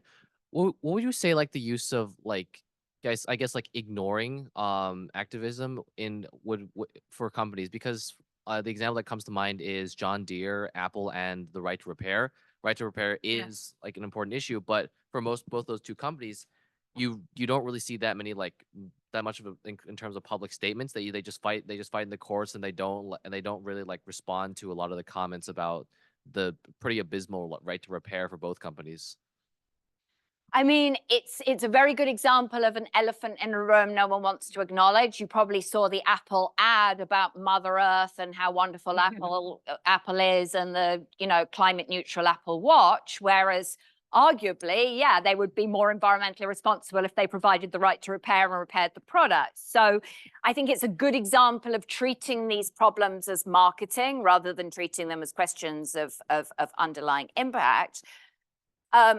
Also, very often, if you ignore an issue, I mean, one thing about the public is we'll move on to a new issue and everyone's yelling at everyone. So very often it's less risky to say nothing than you've been told it is, at least externally. I think internally, it's a whole different picture. Something we haven't had a chance to get into is the gap between kind of internal and external messaging. But I think, I see we're nearly at time. I mean, I think all these questions are going to get a lot more fraught and a lot more complicated. So I would say that everybody in the room has this huge advantage of you're in this incredibly diverse international cohort. You have, over the next several years, this opportunity in the classroom to really be exposed to a broad range of perspectives and to get to navigate those. And that is a huge, huge, huge, huge career advantage for you. Closing word, George, to you.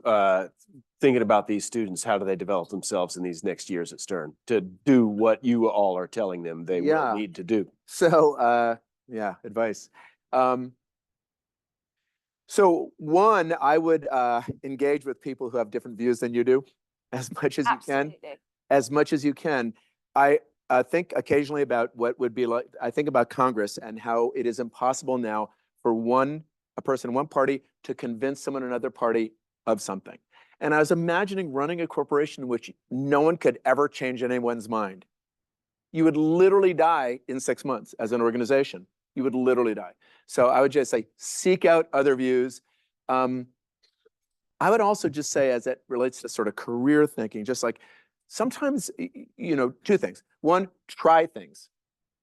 Try things. Just put yourself in a situation in which you have to try something that's new and maybe slightly uncomfortable. Number one. Number two, as you're doing that, you will figure out a lot about who you are, which will define a lot of what you're going to do later, which is, what is the environment in which I thrive? Not what is my title, not how much do I make right away, what is the environment in which I thrive? And I think as you sort of come through this stage of learning, you're going to jump into some situations and you will find out a lot about yourself. And self-knowledge is going to be the sort of the key to having a successful and happy adventure in front of you. So I guess that's my counsel. Allison Taylor, George Barrett, thank you very much.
Oh, sorry.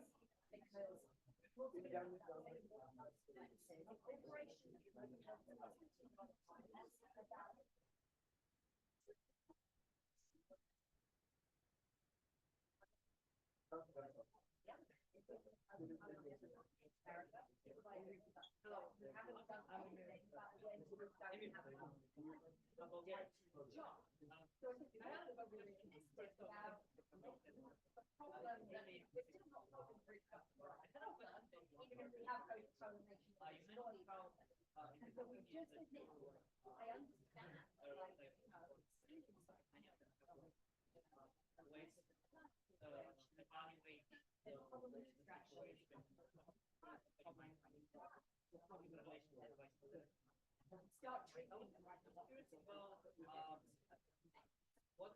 So I think you need to focus on your actions. You need to focus on your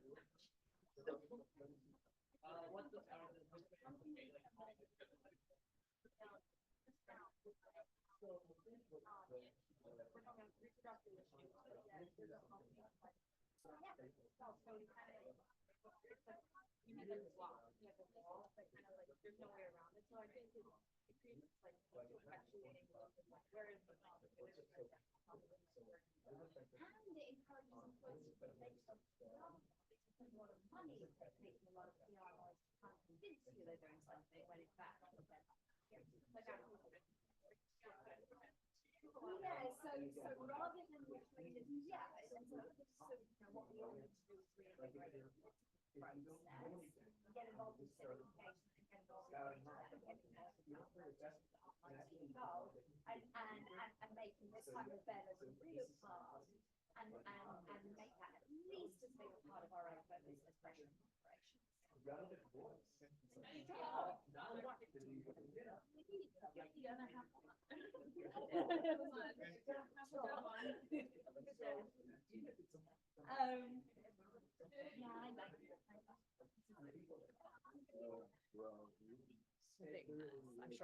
tough. Well, it's Yeah, I'm having a really good time with my undergrad classes. A really good time. That's true. Thank you so much. Always total pleasure. Just saying, this class, so like big mess, but like the ones who it lands, it really lands, and shoot them the whole class. So Yeah, that's odds are cool. better. Oh, yeah. Love it. My students came in. Awesome. Well, let me know if I can help with anything else. Obviously, I'm available. I'm in the building. There is one exec. So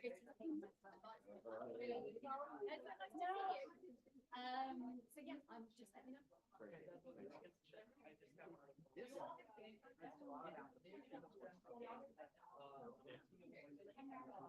Very happy to come and talk to you.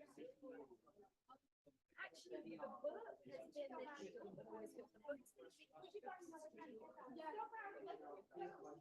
So if that's helpful, let me know. I'll do a video.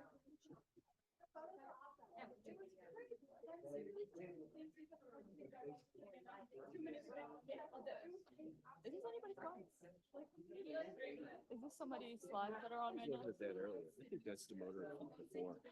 Oh. It's not mine, if that's what you're asking. Mostly. I will close out then. Yeah, that's